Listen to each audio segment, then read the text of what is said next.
Good evening, everybody, and welcome to this special meeting of Fernie City Council held at 6:30 p.m. on February 22nd, 2024. Ki Suk Yukit, I'd like to begin by acknowledging that the city of Fernie is located within Kukinamakis, the unceded territory of Yakutat Nucleat. We recognize that we live and work in their vast lands. Akanahunik are from Yakutat Nucleat and are members of the Tanaha-speaking peoples of British Columbia, Idaho, and Montana. I'll now ask for a mover and a seconder for approval of the agenda of this special meeting. Moved by Councillor Hamilton, seconded by Councillor Ramadas. Any discussion? All in favor? Councillor Shoesmith. Thank you. That's unanimous. I'd also like to comment that public participation is not scheduled during special meetings. I did want to confirm, though, that Council must undertake a process of public consultation regarding the proposed financial plan before it's adopted. And while there is no public participation period during tonight's meeting, there will be public consultation opportunities, including during the open house session scheduled a week today on February 29th here at the Fernie Senior Center and through Let's Talk Fernie, which moves us right into our primary reason for being here, report from our Director of Finance, Mr. Burdick. Thank you, Mayor Milligan. Good evening, Council. Brief agenda for tonight. I intend to just finish the presentation from last night, which will be a few slides from Mr. McConnell, and then a slide from Ms. Rhodes, and then a few slides from myself. And then I would like to talk about the open house next week and our intended method of collecting feedback from the public, and just maybe have an open discussion with Council about that. And then I'd like to bring back a few outstanding questions from yesterday and last week. And then I was going to open the floor up to Council. I've got a few spreadsheets that can be used if we want to look at long-term investments or any service level changes, and that's really it for this evening. So Mr. McConnell, if you're ready. Thank you.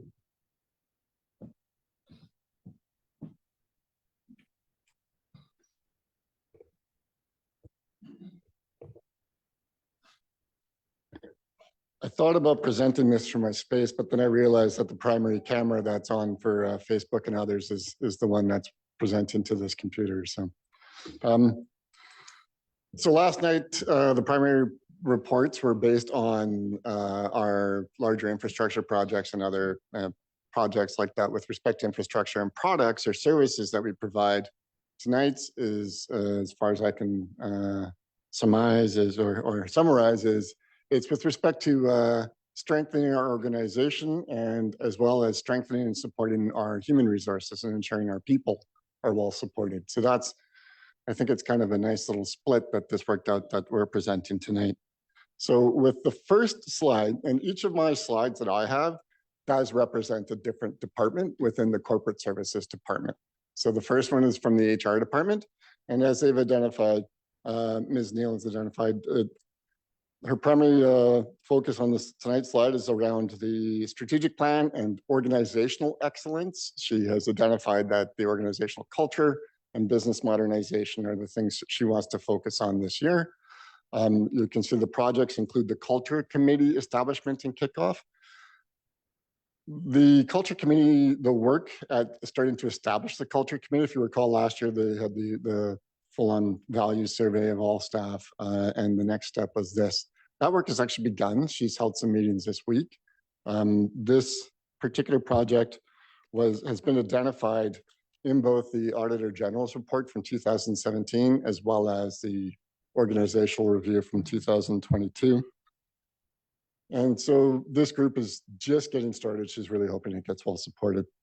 As well, the job description updates, as she has shared with me and she shared with you in the past, our job descriptions are outdated, and our ability to manage and do development plans with employees is hampered by that. So she's going to be focusing a lot on job descriptions, as well as the policy update work, which you've all seen because she's come back to council a couple of times with respect to those. Further things that she'll be doing beyond that is, of course, working on both the QP collective agreement negotiations, which is going to begin soon, as well as the IAFF collective agreement, which will expire, but we're not expecting to be negotiating soon. So those are the projects that have been identified under human resources, and I'm available to answer any questions around those. Council? Sorry, when does the IAFF collective agreement expire? Mr. Boranowski, have we received the notice? No.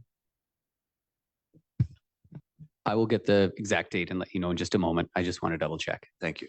Oh, okay. Yeah. Sorry, I didn't quite process the question asking the expiry date, not necessarily negotiations would start. Yeah. Any other questions for Councillor Audia Kelly and then Councillor Ramadas. Thanks, Your Worship. I just wanted to ask a little bit about the employee development plans. Do we have a structure or framework for folks that they can put in their goals and their training desires and that type of thing? We have been doing that kind of a thing, but it's not as strong as we want it to be, and we want the job descriptions to be modernized so that we're able to actually develop better development plans with employees. Follow. Are we looking at all as part of our business modernization to computerize that kind of thing so that you have an online platform? Mr. Varnowski. Presently, our focus in terms of HRLR and business modernization is to establish our HRIS system. So that is based on the VATM optimization that Bryn touched on a little bit and will expand upon tonight, but that's essentially implementing an HRIS system. And Mr. McConnell's correct. Ms. Neal has been working on job descriptions and updates so that we have really strong role clarity upon which to build development plans. Presently, it's a little difficult. It's in some areas to build development plans where you don't have clarity through a job description on what the role really is. However, we do have a pretty robust performance management and development planning program for all exempt staff presently, and all do annual reviews and check-ins and progress planning. So, Thank you. Councillor Ramadas. Thanks, Your Worship. Historically, what's the wage increase been on the QP agreements? Sorry, I should have seen a collective agreement, but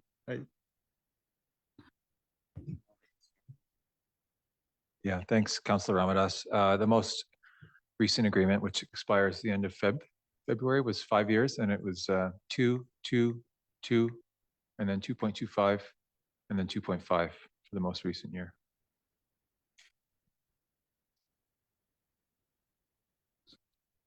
is it tracking pretty close to CPI? Would that be the? We don't. No, this most recent year was quite a bit lower than CPI. We don't have a CPI clause in the current agreement. I know that there's been a few municipalities recently that have built something into that. Some have a max built into it and some do not. So yeah, I mean, current provincial and national trends in bargaining are trending higher than those numbers I just gave you, for sure. Yeah, even regional trends are trending higher than that. Yeah.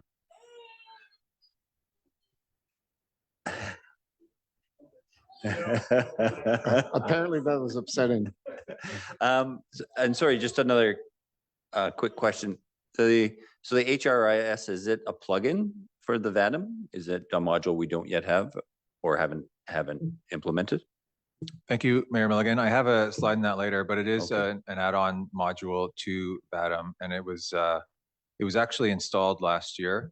So that's part of the module that includes our electronic timesheets, because we're still doing it by hand. Mm-hmm. And it also has the HRIS My Way for things like development plans and whatnot. And we're waiting on, in my uneducated opinion, a bit of a programming fix, because when you, as it stands right now, when an employee codes their time to a work order, the drop-down list will have every work order ever created, even if they're open or closed, which is obviously not what we want people doing. So as soon as that is fixed, then we're ready to roll out implementation and communication and internal training and all that. Okay, I wonder, and I certainly don't want to speak for council, but just out of curiosity, and I don't want to create work for anybody, but if when the HR module is up and running, and I wouldn't mind seeing what that looks like what, having a bit of a demonstration and maybe at a committee of the whole, if council is open to that, because we talk about it a lot, but I don't have a sense of it. And I know it's not something we'll ever use as council, but I wouldn't mind having a peek at it. Yeah. Councilor Ramanathan. I don't know, Your Worship, you might have just opened a can of worms here. Well, not just HRIS, like even planning department, like I wouldn't mind having some kind of a walkthrough from start to finish how the planning department works. I have no idea. Well, certainly once we get the online permitting process, I'd be curious to know what that looks like as well, just so that we can see, and it, the way I view it is also as a bit of a communication tool in terms of our community. We can see what it looks like. We can speak to it. Because that's, we saw how high that was on the community survey in terms of particularly the permitting and piece.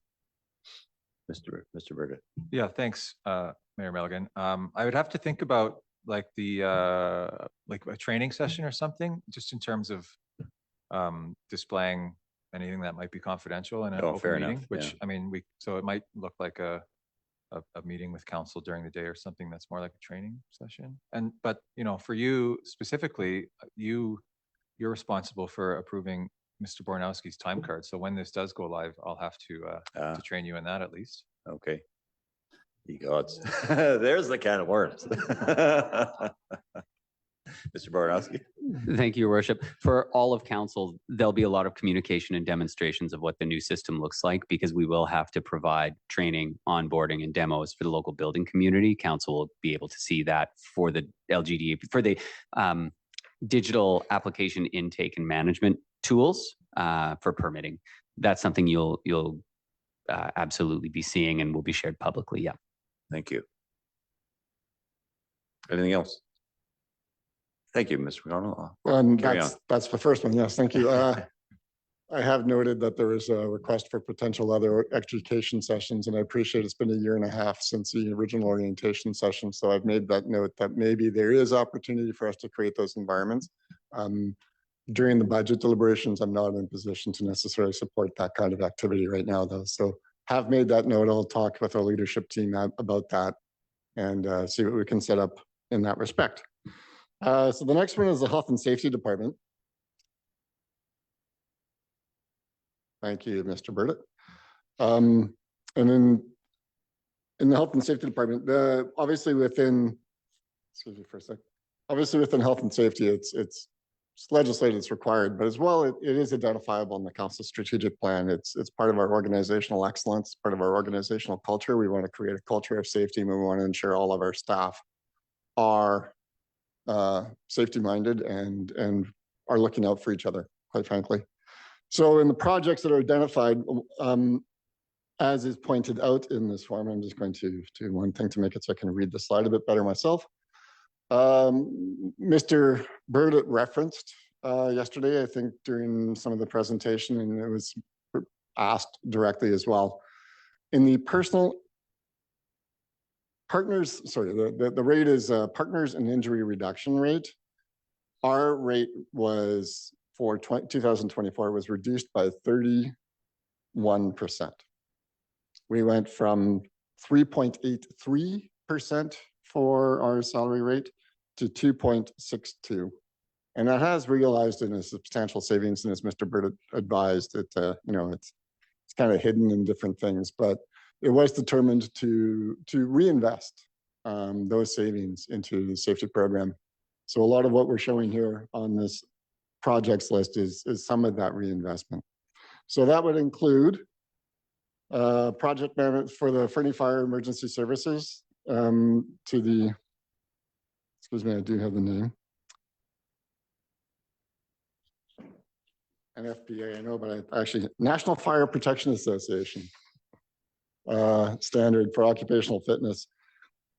The thing that Ms. Hayward wanted to identify particularly was the proactive management and identifying potential impacts on members of the department. NFPA has gone towards finding, like, it's been identified that a number of afflictions or illnesses on firefighters is a deemed and determined hazard. They don't have to prove it's connected, but they're developing processes to actually identify them early enough in such a way that we're able to help our members of our team earlier, reduce their job loss frequency, and help their health. And the goal is to start to implement those standards.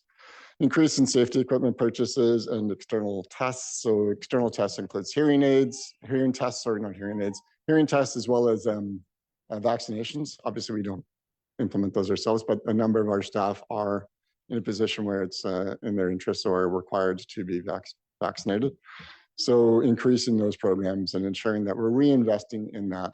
And one of the things the staff have identified as well is that they're part of the reason why the savings are occurring. They're wanting to ensure that they're seeing that investment back in themselves as well. And of course, the core certification program, and as the slide identifies, we are in 2024 focusing on sections 2 and 3 of the program. I do have the sections available. I can describe those a bit more. Section 1 has been completed. We will be starting the work and continue to work on sections 4 and 5 to go into 2025. Some of the sections, if you want me to, I'll read them all. Some of the sections we're obviously working on all the time. It's not that they're being developed one at a time. It's that they're being worked on all the time. It's just that we are wanting to ensure that we have built up a robust enough system that when we go for core certification as required by order, that we have a strong team, because it's really the team of directors, managers, and staff who all will be interviewed and all part of the process. We want to make sure they're all aware of their roles. So that's why we're building this process and why it's going to take some time. So as I've identified, it's not a separate legal priority. It's health and safety management system is a legislative requirement, and it's an organizational priority. So that's health and safety's side. Any questions, Councilor? Councilor Shoesmith. Thank you, Mayor Milligan. How low can we get the insurance rate there? We can go lower, but I don't know what the lowest rate would be. I don't have that in front of me. I could get that information. Okay. I think there was a bare minimum number. I just don't remember the resource I saw. But Mr. Wojnowski, you going to capture that question? Thank you. I will find that out. Councilor Audie Kelly. Thanks, Your Worship. Could you tell us about the sections? Yeah, for sure. Thank you. So high level summary of each one. First one is management steps, quite frankly, and it's an annual policy that is to be signed by the CAO. 2 and 3 include corporate structure of the safety system and emergency response. And the emergency response obviously is organizationally, not community. We have a separate emergency management committee. That's 2. 3 is training and communication, hazard identification, risk management, preventative maintenance program requirements, so in compliance. So as we talk about asset management, the safety program actually can supplement and support the asset management program quite a lot, because asset management requires having a solid maintenance program and understanding all that and applying it. The safety program does as well. Step 4 is methods of training and tracking, records management of the safety system, ensuring that people are up to date and understanding that. Pre-job meetings. So as I said, when we talk about the fact that a lot of this stuff we're already doing, we are doing pre-job meetings. Right? A lot of these things are implemented, but helping the team understand where that fits in the core certification is a really important aspect. Inspection is 5, investigation is 6, again, doing those. 7 is organization to the safety system's goals and objectives. Majority of that is relatively organized. It's just 8, Joint Occupational Health and Safety Committee, already in place. And 9 is return to work programs, which we do have, but we are improving them as we go all the way along. There has been a lot of work done on that by both Ms. Hayward and Ms. Neal. in that program in particular. So those are the 9 steps that we have. The main reason why it's like, hey, let's just do it all because we're already doing those things. It's ensuring that the people who are going to be taking part in this when we are audited, because it costs over $10,000 to do an audit, but there's a good chance we're going to pass. We want to ensure that everybody understands. And it's not just that. In doing that, we're also changing behaviors. And now we're actually implementing our work because the behaviors are changing. People just see these are things they should do. So, thank you. Councillor Nixon. Thank you, Worship. I'm just curious because the original email about the rates and stuff like that came through. It said that it should be confidential. Is it confidential? At the time that was announced, because the rate, like it was given to us back in November. Okay, great. Right. But I think that's such an achievement from from 2017 arena disaster to having a safety person who brings down our rates to such a low rate. It's fantastic, right? So that really should be emphasized at our open house as well, as much as we can. In my opinion. I don't disagree. Yeah. For sure. It's a substantial savings. I don't recall the exact number that it results in, but it's close to $200,000. Not insignificant. Not at all. Not at all. So again, taking as much as it's, not money back to us per se, it's just money we're not spending, and reinvesting that money that we would have had to spend elsewhere into the safety system is certainly something we would encourage.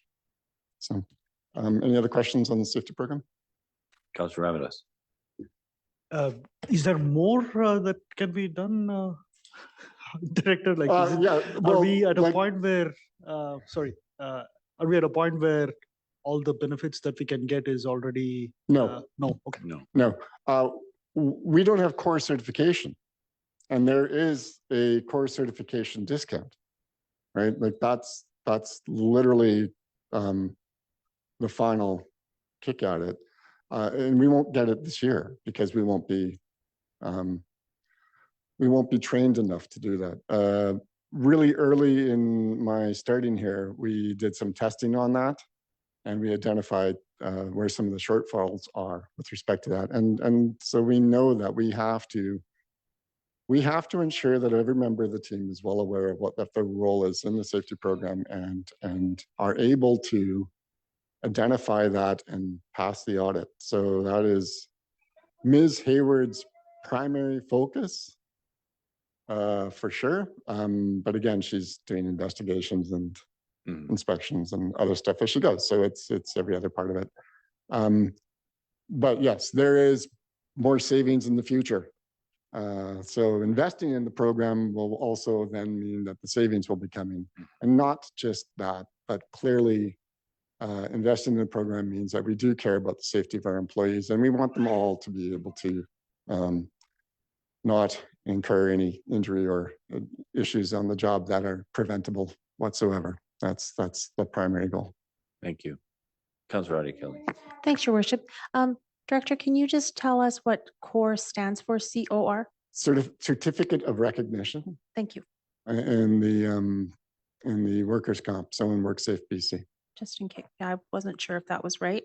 And yeah, I just want to say that I'm really glad we're doing this. You mentioned asset management, and one of the most valuable assets we have is our people. So we need to take care of them. And in asset management programs, people are included. So it's a very important part of it, for sure. Mr. Berta, did you have a comment? Yeah, thank you. Mr. Bornowski found the minimum rate, and it's 1.55%. And we are 2.62, is what I said. Yeah, 2.62. So there's a potential to go down another 1.1%. Yeah, and this is probably a too detailed question, but the safety training records, because that will be key to the audit, will they be housed in VADM as well? Is that where do they get housed? We have another program called Site Docs. Okay. And it's our primary safety program. Okay.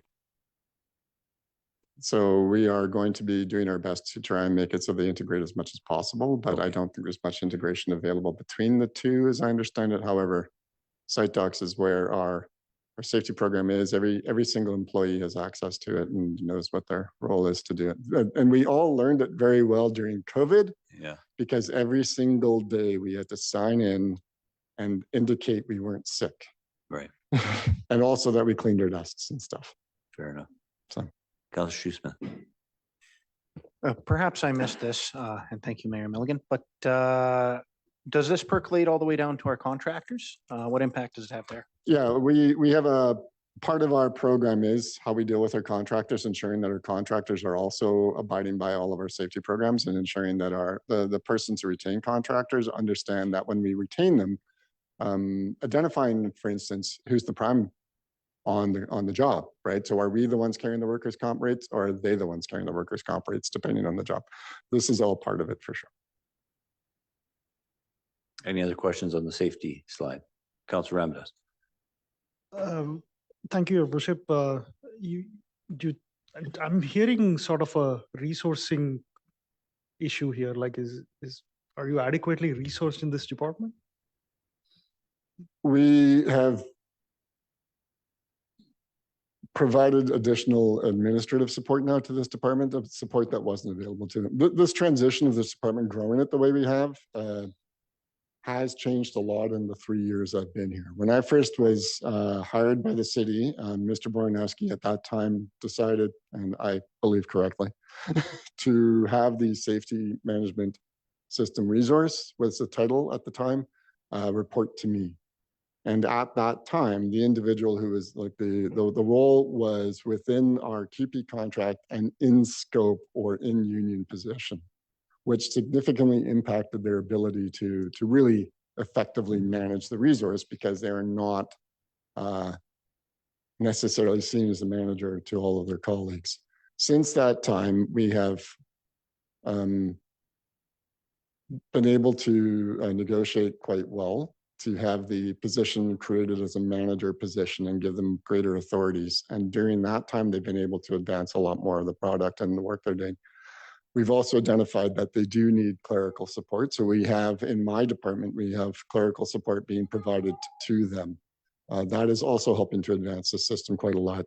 They are working to ensure that they've trained a lot of people in their individual departments to be doing this work, because essentially within the safety management system, the directors and managers are responsible for their departments, and they should know what they're doing. And their employees in their departments are responsible for their work sites and for what they're doing and ensuring they're following that.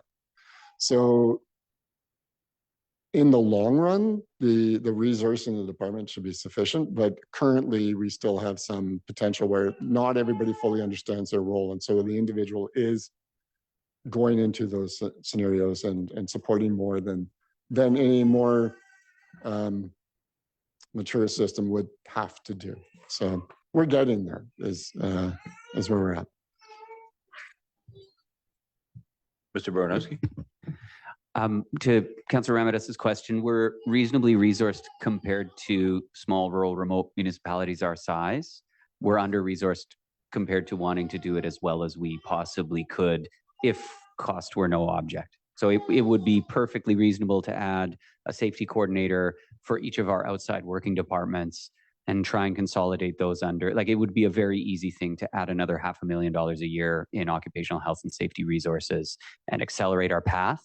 But also each department's capacity for change and capacity to adapt then hits that driver. Mm-hmm. So we're trying to, the change at the city of Fernie in the past 4 or 5 years has been phenomenal, right? We have not just been through sort of an evolution. We've been through quite a transformation as an organization in terms of fully restructuring, re-resourcing, and changing the way we do business. So we have to balance our timeline and what we can achieve against our capacity for that ongoing change as well. But absolutely, we always have a need for more resources if we want to add on additional things. One of our other constraints is we don't have desks for more resources, so we have to be a little careful with exactly where we put people. Yeah. Other questions on the safety slide? Councillor Shoesmith. Thank you, Mayor Milligan. Thanks for bearing with me. Has this had a noticeable effect on culture? Yeah, I believe so. Yeah. Again, I've only been here for 3 years and 3 months, but it's clearly working throughout. I talk with the safety manager regularly, of course, and she shares with me her celebrations and the times when it works. The Joint Occupational Health and Safety Committee has certainly become more robust and more aware of their role and do their work, and they go and they do their tours of facilities and give back feedback all the time. It's incremental but impactful if you think about the 3-year window, and in particular the making the position more responsible and having more authority was certainly a really important moment. Further? Yeah. And as a follow-up, where do we think the sweet spot is for investment in this department? I mean, obviously, diminishing returns and all. Is there, I mean, what would be the maximum that we could see being effective here? Well, I'm sorry, what would be the maximum what? That we could still see being effective here?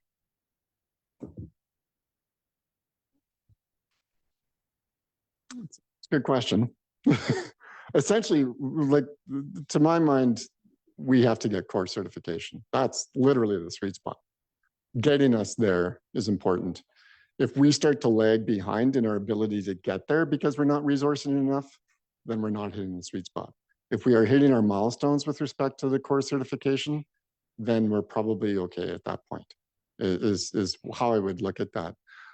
So I would suggest to you that if after this year, like the milestones that within core certification have not been achieved, then I'm going to be saying next year we need to do more, and we potentially need to support it more and need to find opportunity better. Awesome. Thank you very much. There are a number of measures that aren't necessarily related to how we're advancing core. There's also, how our injury frequency is reducing, and correct. Yeah, which is more quite complex. honestly part of the reason why our rates are going down is because that has happened. Yeah. Right. Yeah. Councillor Nixon. Thank you, Your Worship. Just to take us back a slide, because Councillor Ramadas asked about the resourcing. It's okay. We don't have to go back. Actually, we're just. Oh, he did. I'm just okay. Thank you. I'm just wondering if we're properly resourced for our HR department as well. I mean, I know that it's, how big is our department? 1? Yes.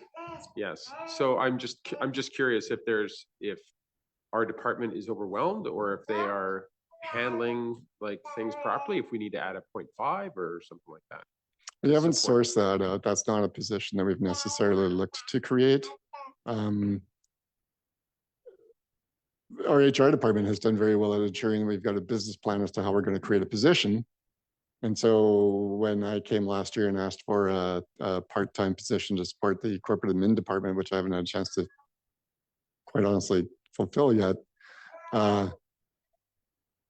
they would have the same opportunity to advance that if they felt they had the need to do so. It's not been requested of me. I don't know if Mr. Bornowski has further information with respect to that, but I can say that in the time that the Ms. Neal has been in the role, I mean, our HR department, when it was non-existent before, it's now one of the most appreciated departments we've ever had. And you'll see that, like, I think our retention rates are better than before, and the work she's doing towards advancing all this stuff. The way I'll put it is, she hasn't asked for that support. And we, again, provide clerical support, admin support through our department to ensure that she's supported as much as possible to at least do the admin functions that are not best done by, not as efficiently done, or we're not getting our best bang for a buck if she's doing them. Thank you. Shall we move on? Okay, so the next one is mine. So I don't have any additional notes on it. So So specifically to the corporate admin department, the department that you guys see the most and works with you, these are the projects that we've got. And under the strategic plan, of course, it's organizational excellence, business modernization, business systems, project collaboration. Everything we do basically supports every department. As well as for your role, the quality services and civic engagement part. So our projects include the records management system, which we talked about last year and working on. One of the things we've identified that we want to advance is we have implemented, and I believe I shared this last year, the Local Government Management Association file folder system. And in creating that system, it was brought forward, implemented, and then not necessarily trained, resourced for individuals to learn how to use it. So a number of departments don't even use it. They have all of their records in a different file folder.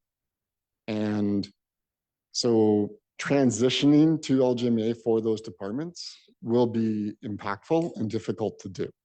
And it really is just a file folder, file naming system within the computer system.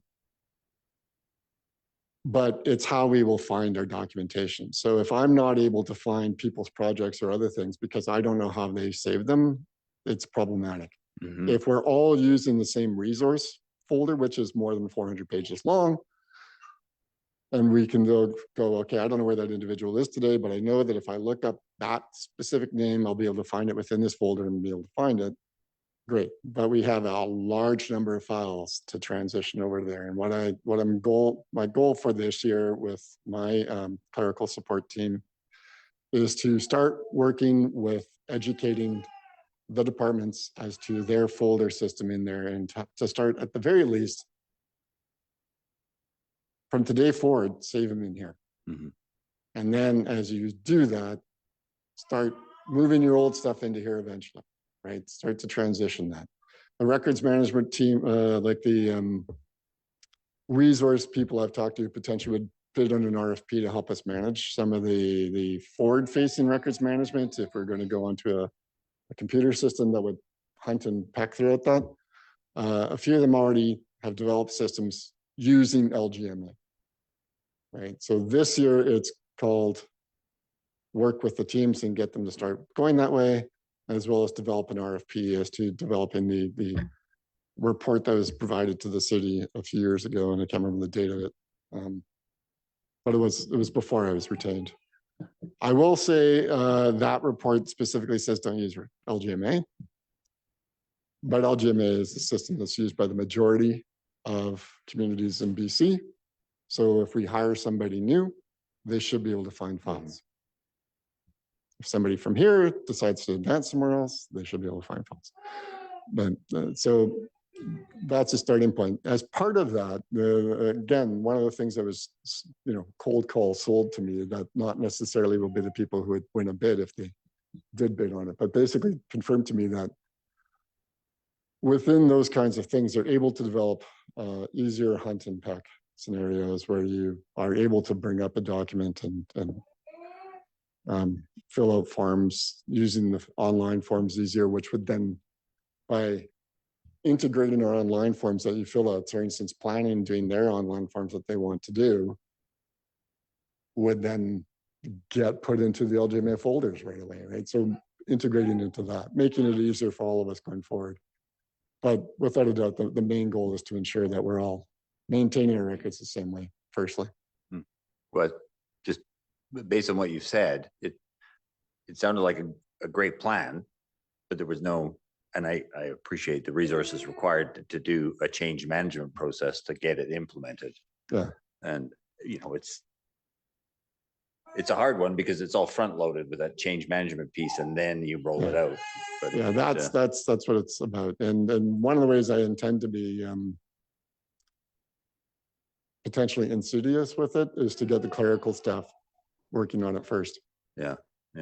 Working that way and getting them all trained up on it and getting them to start, and then helping the directors and managers start to work towards there. Yeah, makes sense. Councillor Ramirez. Thanks, Your Worship. I had the exact same thought as you You actually answered it before I could ask you the question. I was just wearing my cowboy miner's hat and thinking, can we just not get a summer student to, bang this out over a summer and get it all done? But I'm guessing the clerical staff doing that is exactly the same. Yeah, well, it's ensuring that the support staff are going to be doing a lot of the work and a lot of the filing are the ones who are using it and understanding it and making sure that they work towards it. And then as well, again, being available to every department as they start to transition, ensuring that we're not just saying here and supporting them in that function. So I see it primarily this year being human resource driven, and then towards the RFP towards a broader software implementation. But I'm always mindful of and I know all the directors are mindful. Whenever we talk about software implementation and bringing new software into the systems, it's very impactful and very difficult to do. And so it's quite significant human resource timing as well as IT timing.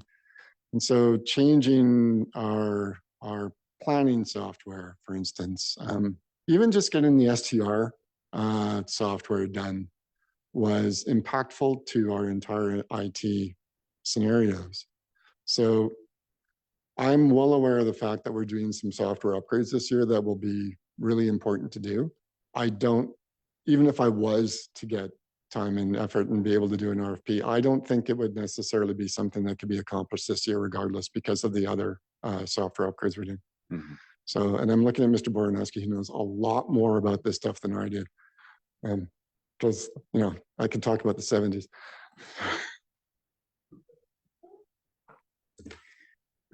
Got that in, that's awesome. Councilor McIsaac.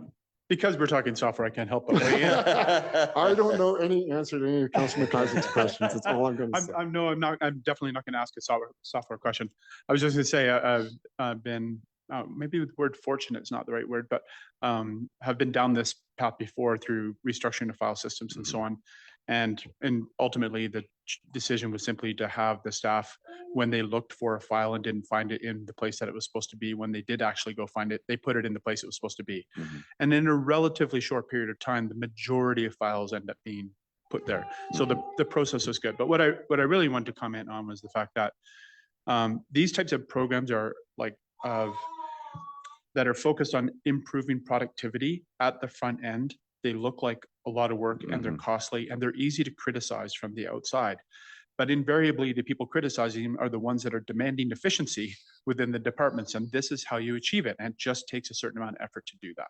So I appreciate that. It's very challenging, but I also think that in the long run, it'll be quite rewarding.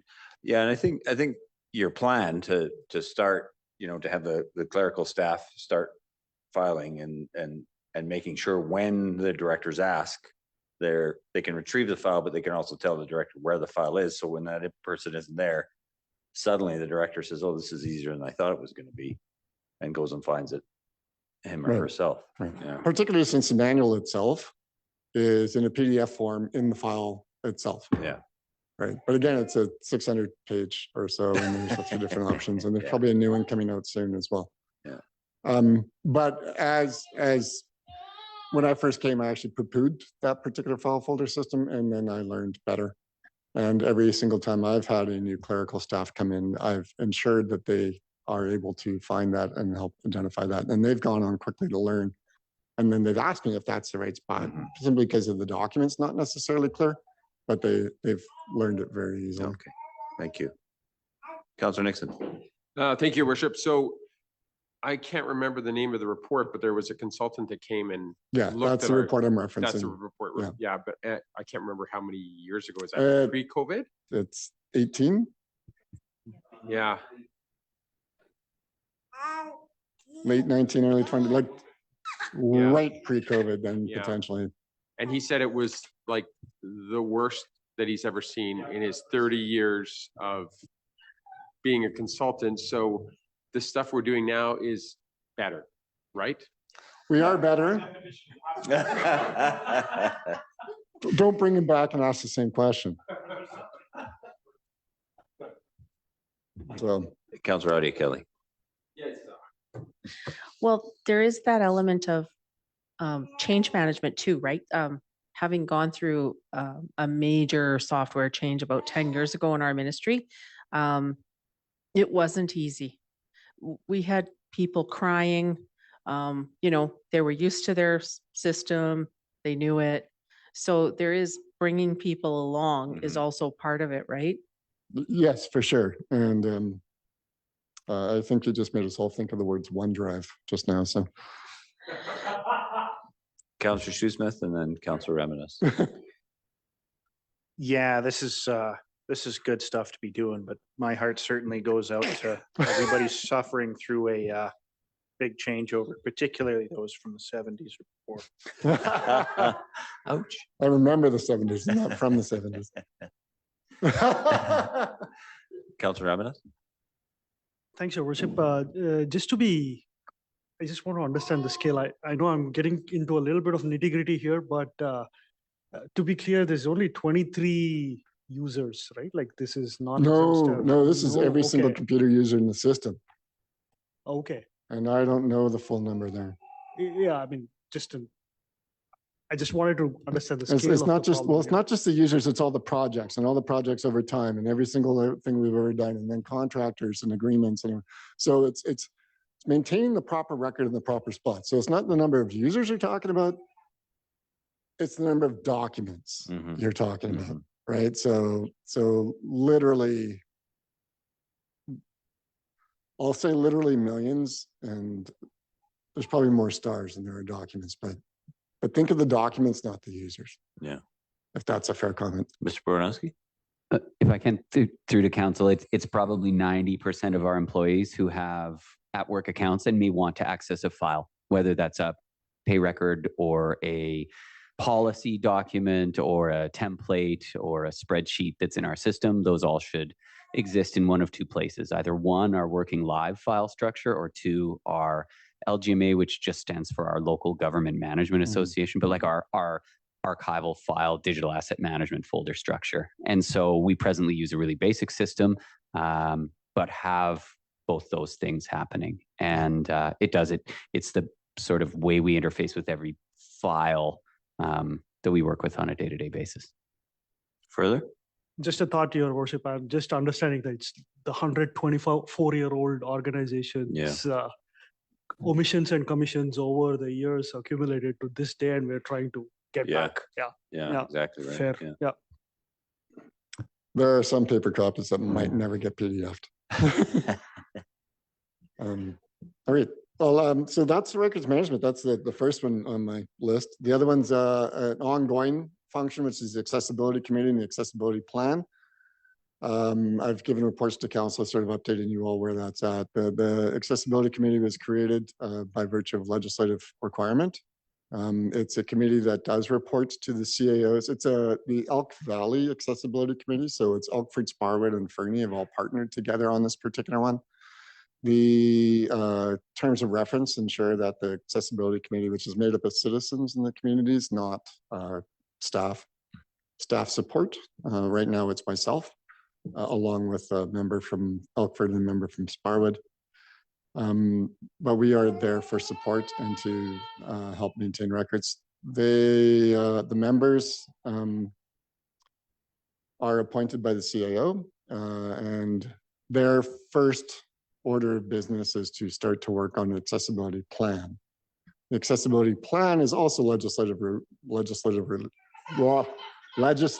required.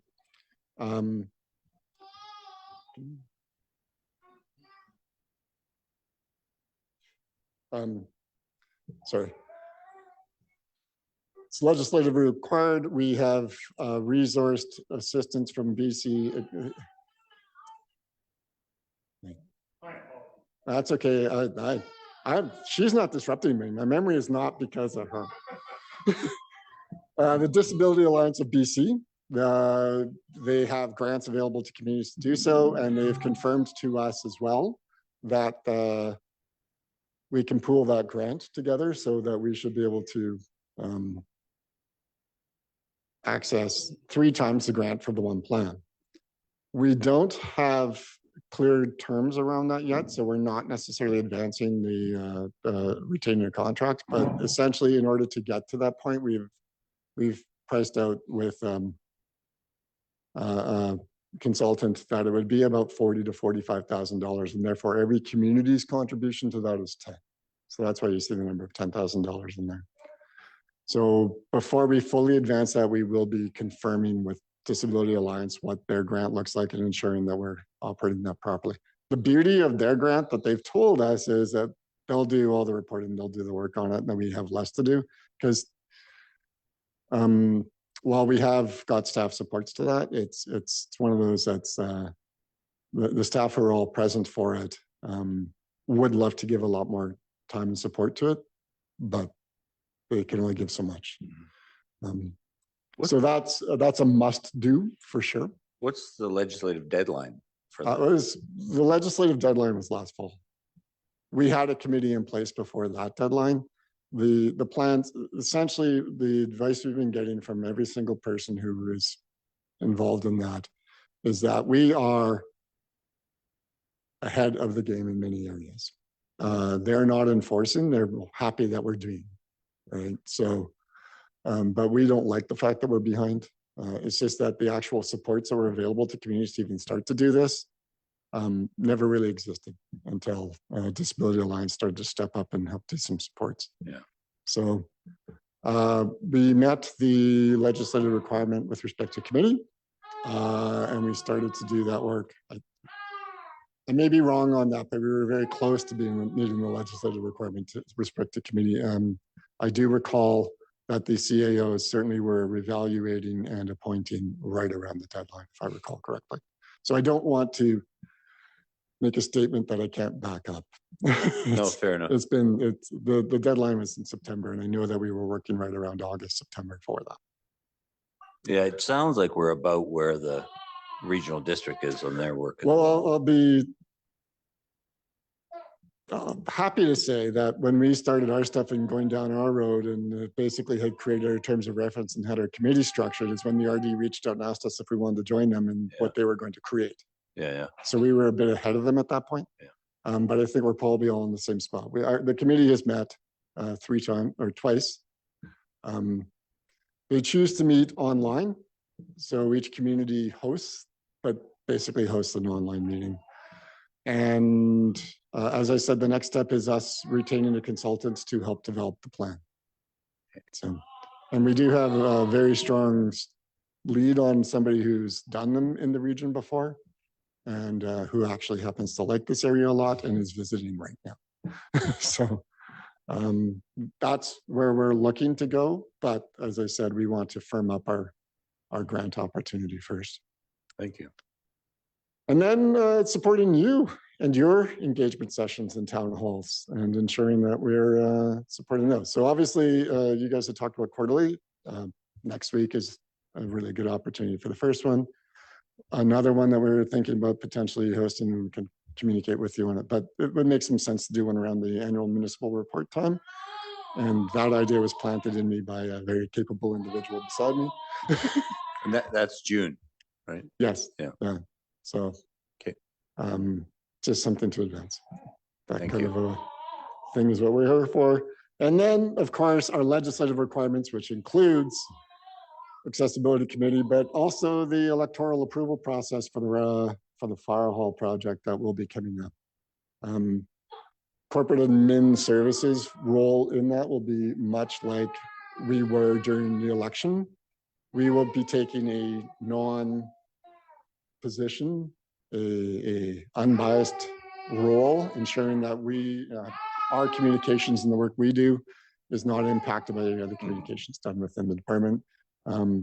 But the project money itself is still within the fire hall project and not coming out of corporate admin's department. Okay. Councillor Ramos, do you have a question? I had a different question, Your Worship, but now that director said this, I have another question for this too. So Yeah, please. I'll probably touch the previous one. It's not a question, again, a compliment. The open house has been excellent. That was professionally done, great work there. And I think And I will not take credit for that, but I will share credit with the department members who absolutely made that happen for you. I think the community definitely appreciates that effort that the Mhm. organization has put in. Corporate Officer Daniel did a fantastic job on that, Yeah. that's for sure. Thank you for that compliment. And a second question, sorry. It's so I just wanted to understand this separation of responsibility between yourself and the city's function during the referendum. Oh, Like, well, so for the fire hall project, for instance, obviously council is going to want to have communications that go out that are hoping to get support for the project and for the borrowing. When we're running a referendum or an election, are the persons responsible for that election or referendum are responsible for ensuring that they're not showing a bias in that question. Right. So when the question is done, we're going to retain an elections consultant like we do with elections. I've already been in communication with the same elections consultant who is advised that they may have a conflict, but they've helped me line up an alternate in the event of that and support. They want to help support this particular project. And by virtue of doing that, they will have probably 1 or 2 staff members who are deemed to be deputy election officers scenarios, much like we did with the election. And again, in that function, we can't be seen to be taking a position. So that's the separation. And that's why it's important that when we talk about because there's basically 2 line items in the approval process scenario. One is the comms and ensuring that the community is receiving the proper communications as to the where, why, and the why and what the question truly is, which is, are we allowed to borrow this money? That's the only thing on the question. Because that's the only thing that's legally obligated to be on the question. So ensuring that that communication is part of that. We are, the elections referendum team will happily be part of here's the question, this is where you vote, right? And this is the only question that's taken an unbiased position. The team that's going to be talking about, these are all the benefits to saying yes, that's a different function, a different communications consultant, not elections consultant. Thank you. Councillor Hamilton. Thank you. Councillor Ramadas essentially asked the question I was originally going to propose, but just as a point of clarification to your answer, the elections consultant would that be equivalent to like the elections officer? Yeah. Okay. Yeah. Thank you. Yeah, you're right. So elections officer, they perform the exact same function as election officer. But again, it's only one question on a referendum question. Thank you. Those are my slides. Other questions for Mr. McConnell? Councillor Audie Kelly. Thanks, Your Worship. Just curious, are we kind of on track for our timeline for the referendum? I believe we are, but I'll let Mr. Barnowski maybe add to that if he wishes. We're on schedule for the final phase of work with Arcadis. We're going to be presenting to council on delivery method options to look at the different ways you can go about constructing a fire hall. Some of those will impact design timelines or construction timelines or really refined costing. But we're on track to have our order of magnitude costing ready that would tell us the outside amount that we may need to borrow and the funding strategy from Arcadis, which would then go into a referendum this fall to be able to access the spring borrowing window with the regional district of East Kootenays. Yeah, sorry, East Kootenay. Right. And in the process that we shared with you at the date that the decision was made, I believe it was January 23rd. The process clearly identifies, the bylaw itself is not complicated. It's relatively a simple bylaw. So starting to enact and get to that point of being able to go to alternative approval process can be triggered fairly quickly by virtue of the fact that we can have a bylaw in place. It's just the numbers that need to be, which are impacted by the processes Mr. Barnowski talked about. Then you can do 3rd readings in one sitting. 3 readings in one sitting, and then you would send that bylaw on to the inspector of municipalities, and it generally gets approved within a couple of weeks. So it's the date from the date the inspector of municipalities signs that triggers the start time for the referendum. And it's an 80-day window. The referendum has to be held within 80 days of that bylaw being approved. So essentially, once we have all these details and we're able to put forward a bylaw towards council, we have our window clearly identified as to when we are able to hold a referendum. The part of the process that's after that. So after the referendum is done and we are then able to, within that, like as soon as the referendum's done, if the answer is an approval, council is able to adopt the bylaw right away. Okay. Right. And then that gets forwarded on to the RD. And the RD's process is a lot shorter than ours. I believe it's like a month, maybe 2. So, yeah. Yeah. And so, and then that's when it goes to MFA. Councillor Amadas? Thanks, Your Worship. This is just for the benefit of people who might be watching this video, director or CAO. What will be the role of the community working group during this process? The community working group is meeting early next month, and we'll be discussing an update to the terms of reference and the next phase of responsibility for the community working group and membership. So it's a very good question. We're moving from the pre-design phase into the design and pre-development phase, and the role of the community working group probably needs to shift from the original terms of reference because that work is completed for the most part. Right.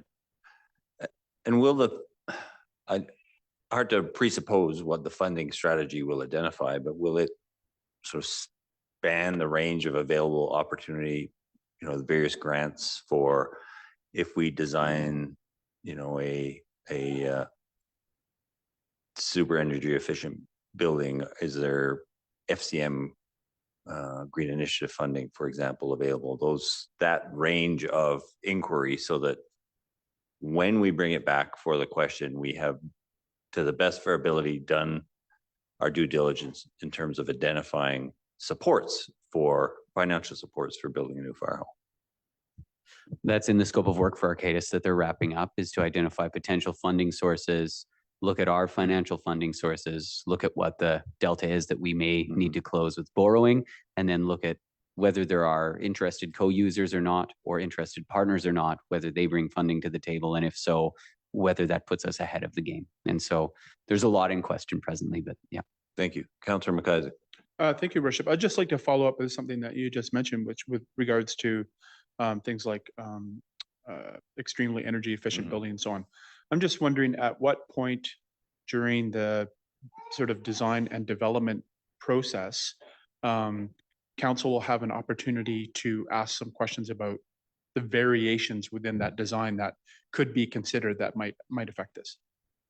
Sorry, I apologize. This isn't really a budget discussion right now, but no, but since we're on it, it's an important discussion. Absolutely, good question.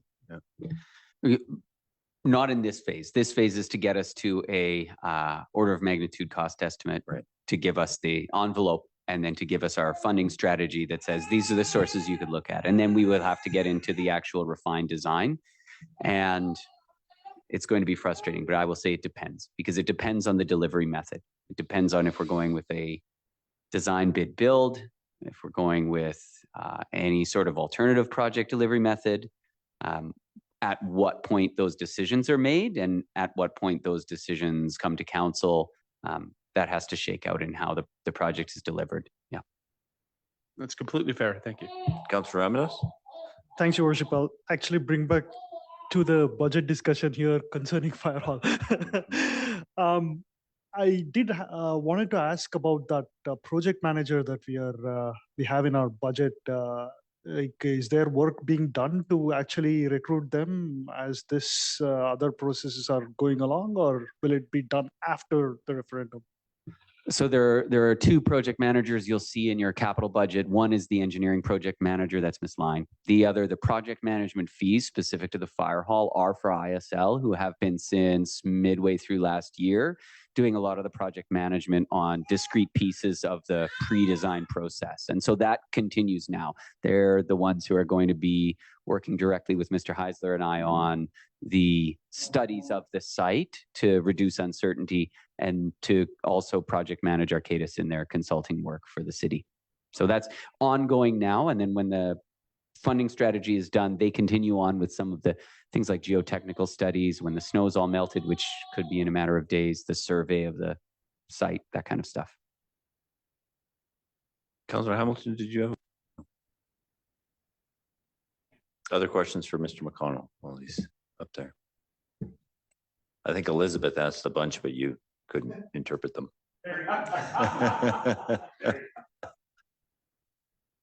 Thank you very much. And Thank you, Mr. McConnell. I appreciate that. I literally didn't expect to last that long. So I'm glad I was able to answer some questions. All right, tough act to follow.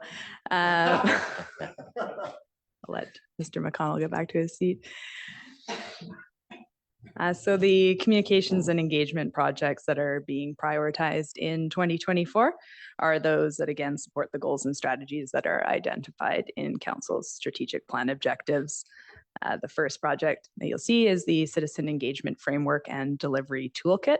This is a project that's aimed at advancing Council's community engagement goal of providing accessible, consistent, and clearly defined avenues for community engagement with Council and the organization on service delivery and community priorities. The $30,000 budget is to work with an external consultant to develop a citizen engagement framework that's based on the IAP2 spectrum of public participation. This would be to ensure a consistent public engagement efforts across the organization and would be accompanied by a delivery toolkit. So together they would provide a decision-making matrix, help determine the appropriate level of engagement on our projects, how feedback is considered, and ensure that we are closing the loop, which also reflects some feedback that we received in the 2023 Citizen Satisfaction Survey report that identified this as an area where we could see some improvement. A proper framework will allow departments to effectively budget for the appropriate level of communication engagement. That's both internally staff time and external resources where appropriate, and will also create efficiencies in the delivery of our public consultation. The second project that you'll see is the website needs assessment and the communication method review. Again, this is focused on advancing the community engagement goals, specifically is in line with the city communications strategy, which is to engage with the community to understand preferred communication methods and incorporate those findings to make delivery methods more accessible. So the results from the Citizen Satisfaction Survey do give us some initial insight into the tools that residents are using currently to get information and also to engage with us, as well as their preferences. And so we'd be building on those results, which would form a component of the communication method review. In turn, that would inform the needs assessment for a new website. The website needs assessment would explore the needs of different city departments, identifying software programs, platforms that could or should be integrated in a new website. So that would include things like the permitting software that you heard about last night from the planning department, as well as existing recreation software like ActiveNet and our option pay methods. That would also provide some opportunities for building efficiencies again as we move to more digital processes, forms, and again, payment options. We'd also explore the information that's most often searched for and accessed on Fernie.ca, and would include some important considerations around accessibility standards and how people are accessing via mobile or other devices. That wasn't necessarily considered when the website was created in 2013, I believe. Again, the accessibility standards is an important component of that, as Director McConnell just spoke to. There is an accessibility committee that is formed, and we'd be hoping to use some of the findings from that and from the accessibility plan to inform that. And all of this would be leading together to a development of an RFP for a new website. We did hear again through the Citizen Satisfaction Survey that a lot of people are still accessing information via our website, and that is a preferred method. Again, that would be explored, as would our other engagement tools as part of this assessment. Councillor Hamilton. Thank you. When you're talking about accessibility for the website, are we looking at any specific international standard to be meeting with regards to that? Yeah, so that would be two parts. It would be looking at the current standards, which are website does not meet. And then it would be also working again with the accessibility committee to understand what those needs would be and where we should be going. There's a lot of great resources through the Local Government Management Association on ways to modernize in that respect. That doesn't just apply to the website, but that is one area that I certainly want to be looking at through a needs assessment. Councillor Ramirez? Thank you, Worship. And citizen satisfaction survey was well done. Like there was a little bit of a hiccup in the initial phase, but you guys came back really strongly, and definitely awesome work. And that is actually helping us make quality decisions. Kudos there. Just wondering, any work being done to improve Let's Talk? That would be considered as part of this website needs assessment and the communication method review. Again, there is data in the citizen satisfaction survey that tells us that not a lot of people are using that platform and that it may not be their preferred method to use moving forward. So we would be looking at that as part of this review, if that's something that we integrate some of the tools that are working and that people do like into a new website, or if we focus efforts on improving how we deliver that platform currently. Councillor Adia Kelly.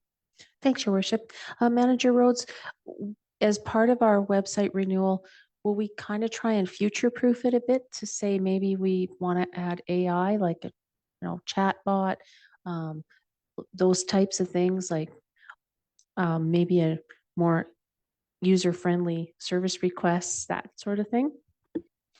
Again, that is why we would be looking at doing a website needs assessment. And for those that will recall, this was a project that was on the docket for 2023, but it was unbudgeted and we did not have the internal resources to complete that in 2023. So that is why we're coming back with a ask for a budget to do this work. And those are all things that we want to look at, again, from an asset management perspective as well, knowing what tools we're going to be using now and in the future. And that's why it's important, again, to integrate the platforms that other departments are using and whether they do talk and have the functionality. And again, the request for service tool I'll touch on in just a moment, but that will be looked at as well. Yeah, it is a great opportunity to look at our electronic interface with the community, because there's all sorts of tools that we've talked about. You've mentioned, Ms. Rhodes, from the new pending permitting portal, and other communities, for example, have a load of GIS information on accessible to the public, so you can go on and pick your lot and determine your site coverage, et cetera, just from home. So there's real opportunity there. So I think it's an incredibly valuable project. Councillor McIsaac and then Councillor Hamilton. I think it's incredibly valuable too, Your Worship. I'm pretty sure that website was built in 2009. Which is just a couple years after the introduction of the iPhone. It would be hard to imagine a new website being created that didn't dramatically improve our ability to communicate with the community. This is an incredibly important project. Agreed. Councillor Hamilton. Thank you. This question kind of falls in line with the question I asked yesterday about cybersecurity and kind of not threat assessments, but what is the privacy standard that we as a municipality have to meet with our digital communications and our website? Like, obviously it's not GDPR because we're not in the European Union, but I'm curious what the Canadian equivalent would be that as a municipality we have to meet. I was going to defer to Corporate Officer McConnell there, who oversees our privacy, but he is on babysitting duty. Obviously, we do have privacy standards, and that is all.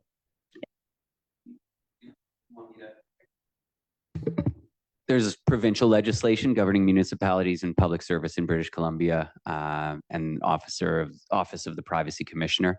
But we have the Freedom of Information and Protection of Privacy legislation primarily that guides what we do, governs that our data needs to be stored securely in Canada. We can't use international cloud servers, that we have to collect a minimum amount of data for the services we provide, limits how we can link or connect that data, and then also provides governance on retention and destruction rules. And those will come into play in the future once we get through our change management practices related to records management and into a records management system where we can start to build those rules in around records retention schedules, et cetera. Further? Does it have a fancy acronym like GDPR? Is it FOIPA? Thanks. Councillor Nixon. Thank you, Worship. Just curious. Sometimes we get calls to remove the blocking that we have on our Facebook page, and for people to be able to comment. We don't get a lot of them, but sometimes we do. And I'm just curious, how would that impact if we were to lift those comments and or allow comments? How would that impact your workday? Again, that really depends on the level of service that we are setting on that. So it can be fairly disruptive. Obviously, we're like all the departments that you've heard about with under the corporate admin umbrella. Communications department is very small as well. And so we don't have the resources to effectively respond to all the comments that do come on that platform. So it just takes time and resources away from that and to other avenues. So I think we would be, again, looking like we have been in the past at other areas where we can engage with the public more effectively for both sides and provide the information that they are looking for through those tools. Further? Yeah, and I just want to say you're doing a great job. I think that the social media posts are great. They're informative, and a lot of the times I share them all the time. So good, keep up the good work. Councillor Ramadas. And the use of effective icons there. That's perfect. Thank you. One further comment from me, Ms. Rhodes, something I know you'll be fully aware of and cognizant of as we go into this, but stepping back a bit to the citizen engagement framework and delivery toolkit, it's imperative that it be integrated across the organization so that for example, our project delivery framework, at some point, the project manager turns to you and says, what do I need to do here? Or hopefully we'll change the culture such that clearly I need to engage on this. What does that look like?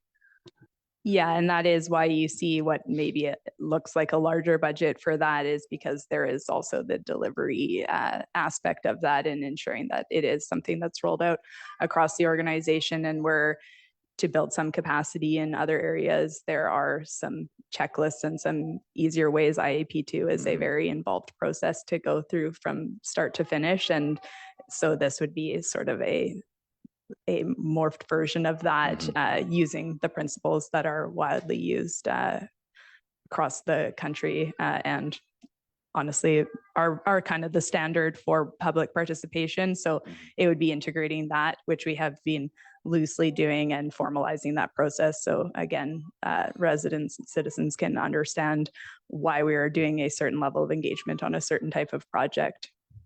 Thank you. Councillor Adia Kelly.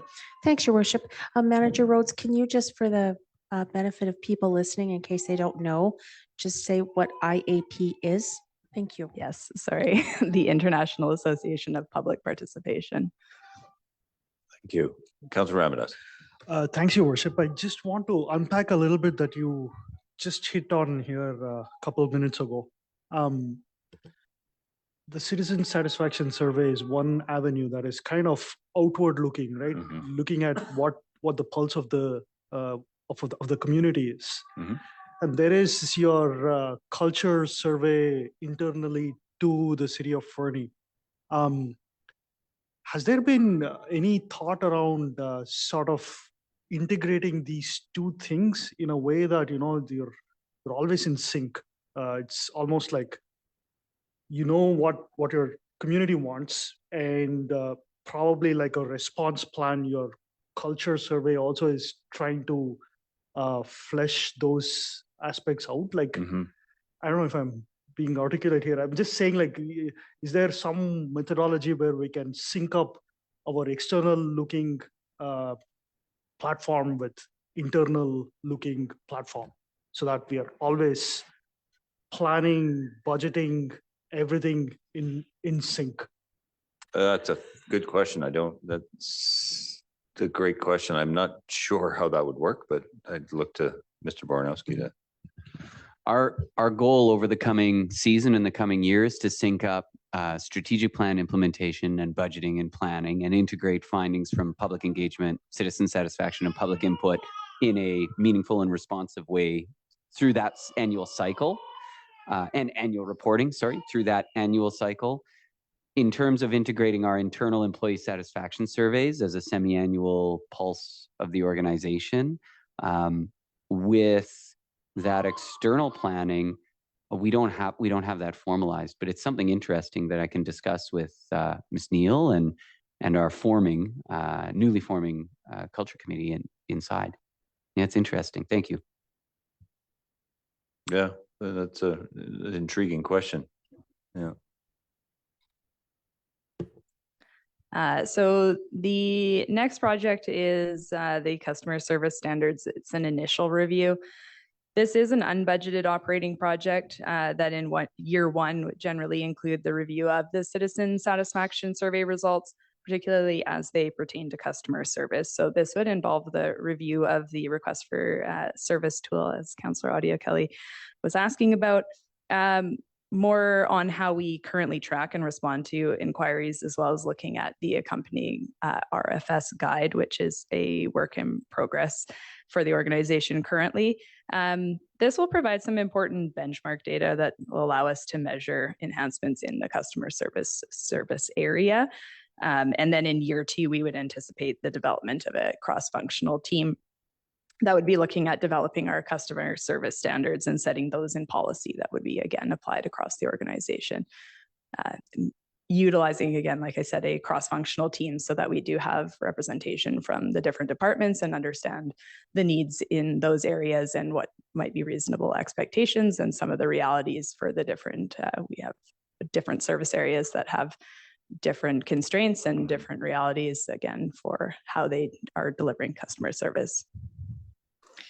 And then the final project that you'll see here is the continued brand renewal and template process enhancement work.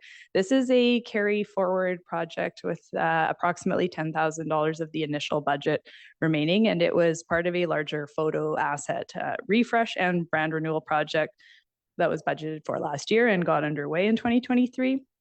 The photo asset renewal piece was completed, as was an initial brand assessment by an external consultant. The updated style guide and the carry forward template work will be looking at streamlining internal and external communications and integration of our brand into both our digital and our print material.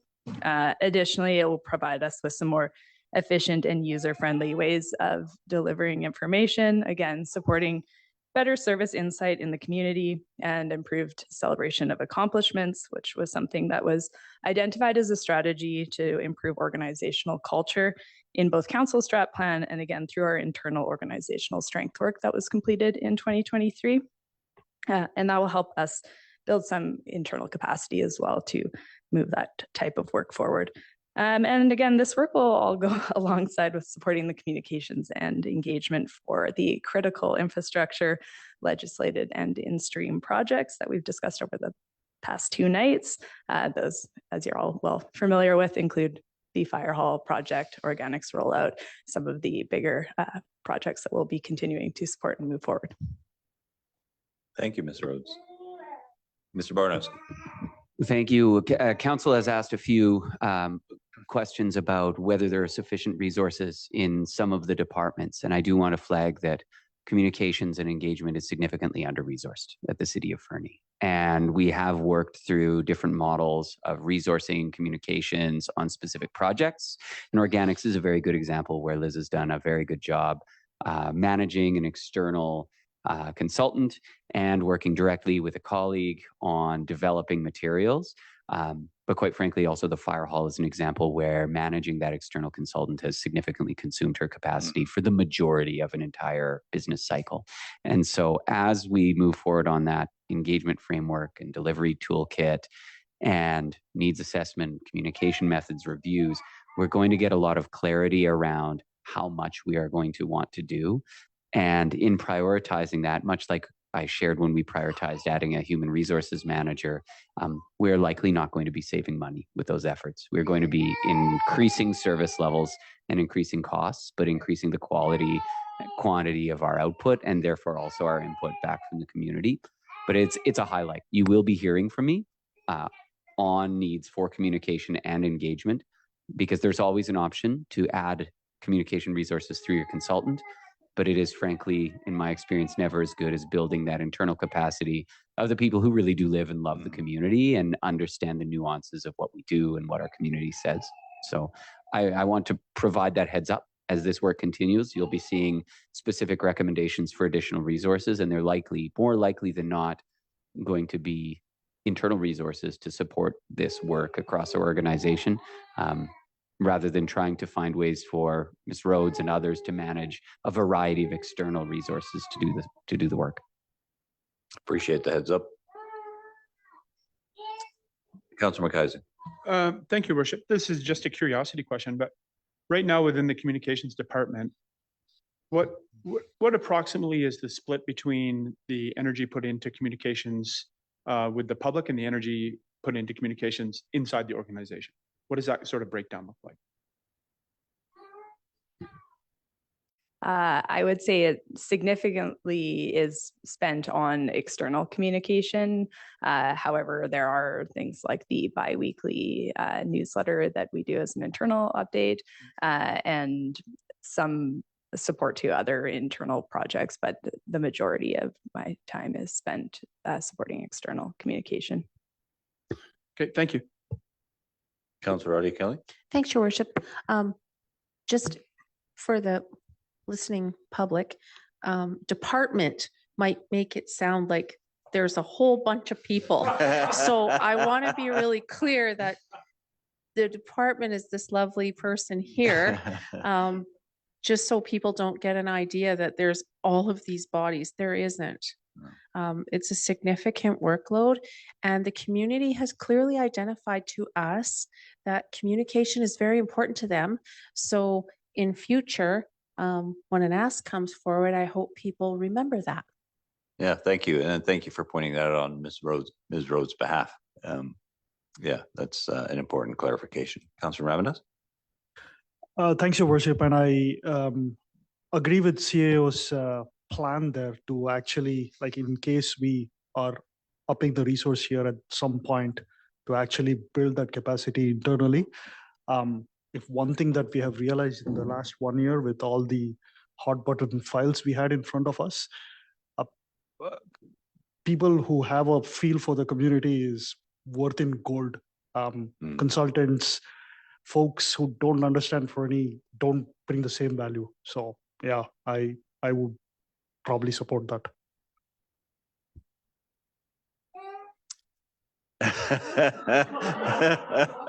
To qualify at that. Thank you, Ms. Rhodes.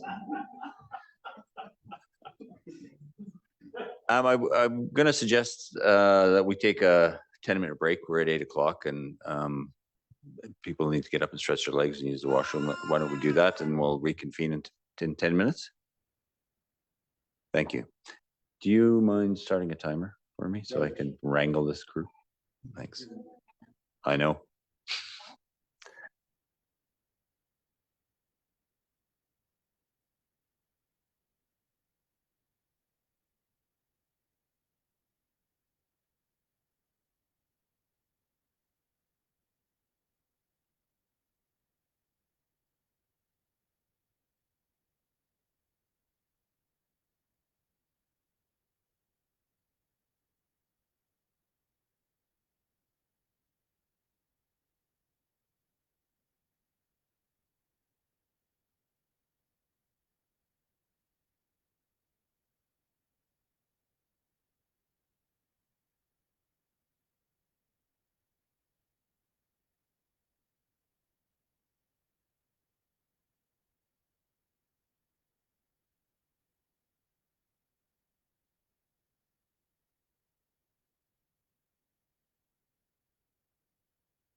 Can we reconvene, please?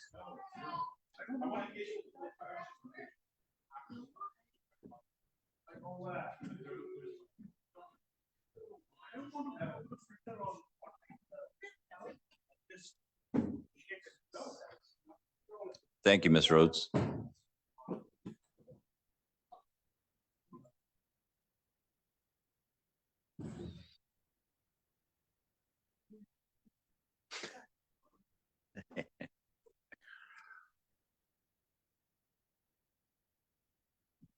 Okay.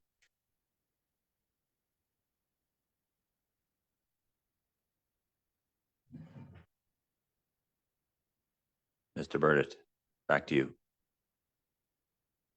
Thank you, Mayor Milligan. And I have a few slides on finance and asset management major projects for this year.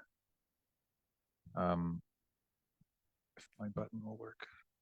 Starting with asset management, these are. Sorry, you're displaying the wrong view. Thank you. You're welcome.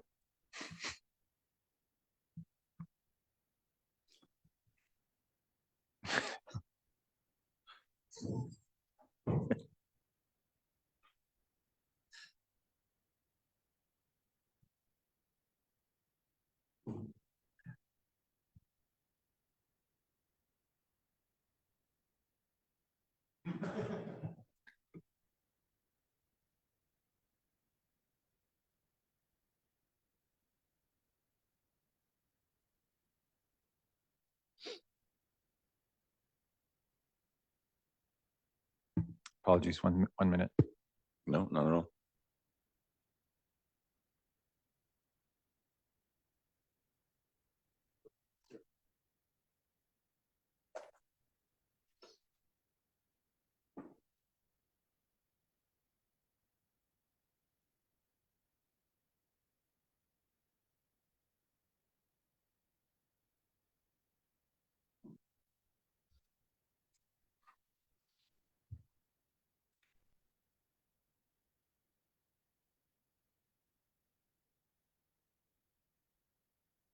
Okay, thank you for your patience. Beginning with asset management. These are some major projects that our also small asset management department are going to either be leading or have a fairly large role in supporting.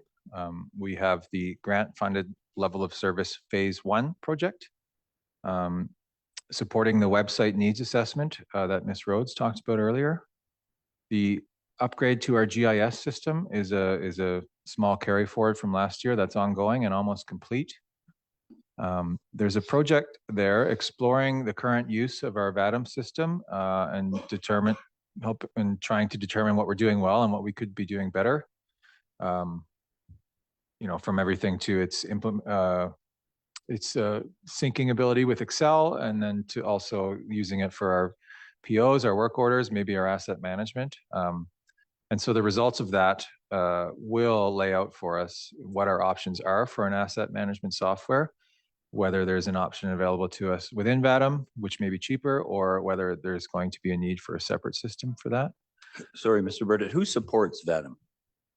Like, do we have an external support?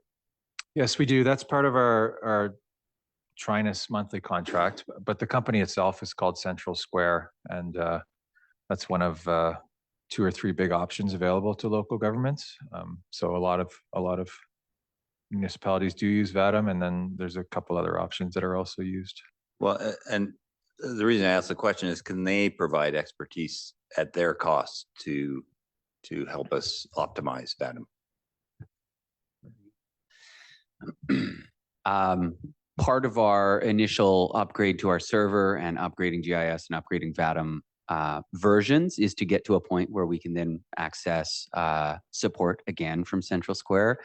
The caveat being you buy that support in chunks by the hour, not at their cost. You buy support in modules or in packages, and we found it really effective for specific front-end user training on how to build a specific report about a specific set of general ledgers that you want to look into or account inquiry details, but found it extremely challenging to get general broad support on implementation or usage and optimization.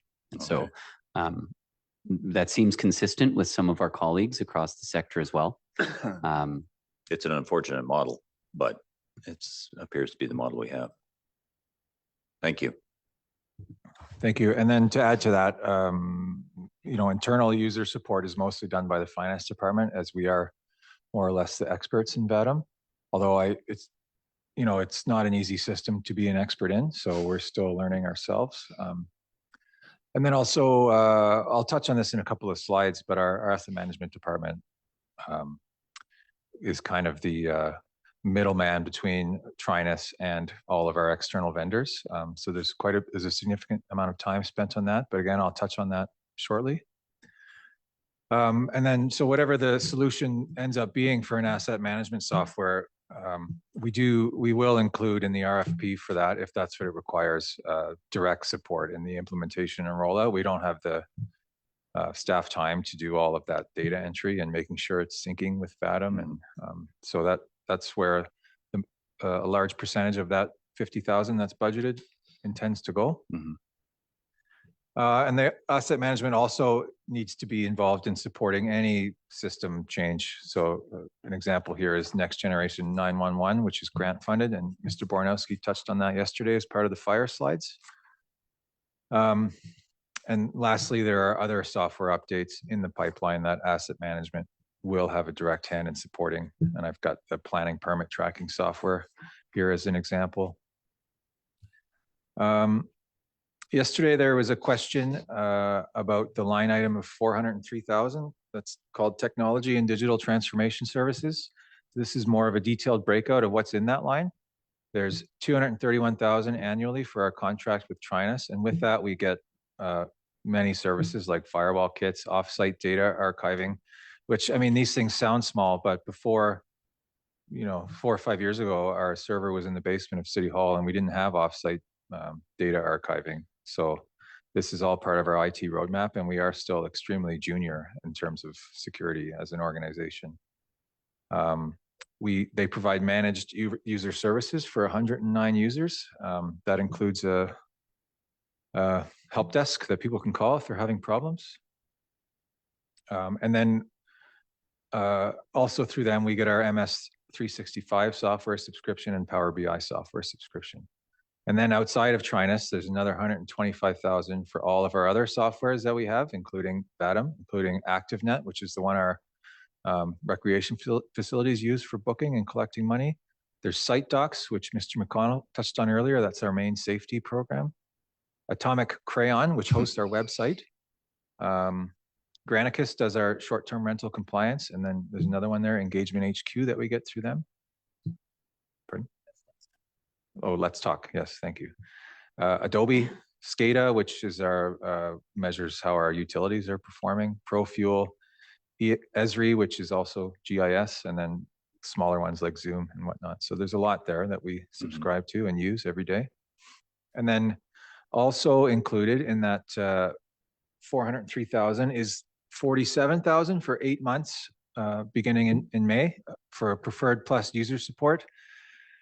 And we talked about this yesterday. It's the same slide, but I have a few more notes to say about it. This service includes key cybersecurity upgrades as recommended as part of our IT roadmap, including licensing that supports a managed security operations center and password management. The Preferred Plus user support provides the city with a dedicated service delivery manager and IT coordinator, which will help support the city's goals of prioritizing business modernization by directly increasing the capacity of the asset management department at a cheaper cost than hiring another full-time person. It will provide IT infrastructure project management between City of Fernie end users, Trinus, and any third-party vendors that we deal with. Again, management of our IT infrastructure related projects, development of IT policies, procedures, and best practices, which currently are extremely limited. And so the problem that we're trying to address here is that currently the city's business analyst does all of these, including fielding daily help desk requests and sort of hand-holding users when increased support is needed, which takes a significant chunk of their time. and prevents work on what a business analyst should be doing, which is making improvements to the city's people, processes and systems. And,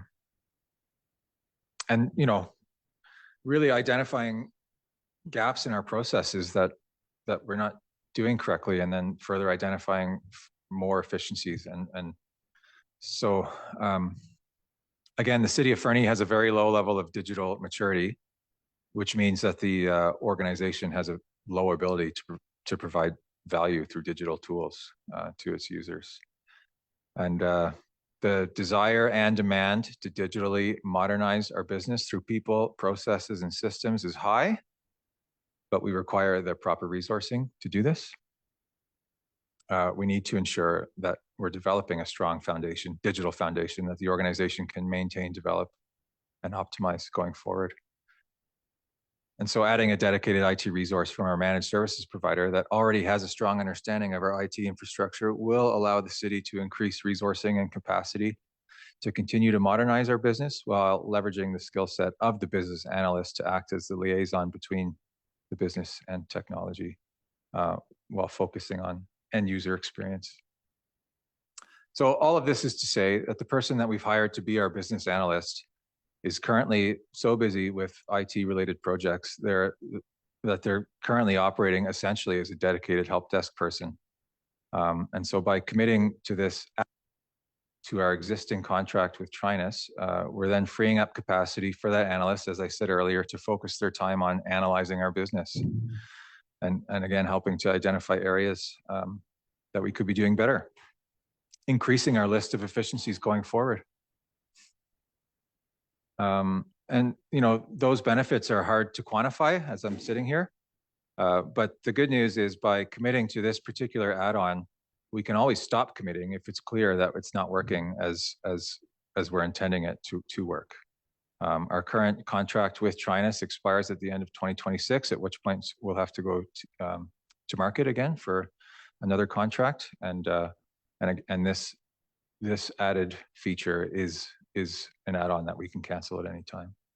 It feels quite critical though at this juncture, not least of all because we've talked about the website redevelopment and the integration of various softwares into that website and making sure we're getting they're optimized and they talk and they, you know, external users and internal users can use them all. Like this whole item here, IT infrastructure project management between City of Fernie end users, Trinus and third-party vendors, that's feels critical. And I wonder and maybe worry a little bit that our business analyst is already busy at what is that person going to have the time to ensure that that's working well, or who's going to supervise that process? Is that our business analyst? Thanks for that.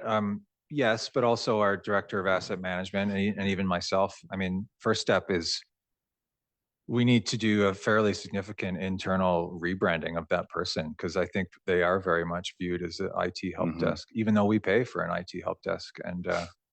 And so that's one thing is supporting that person and rebranding. And you said the word critical, and we do believe it's critical to set up the asset management department and the business analyst for success to do what they've been hired to do. 100% agree. Councillor Ramirez. Thank you, Worship.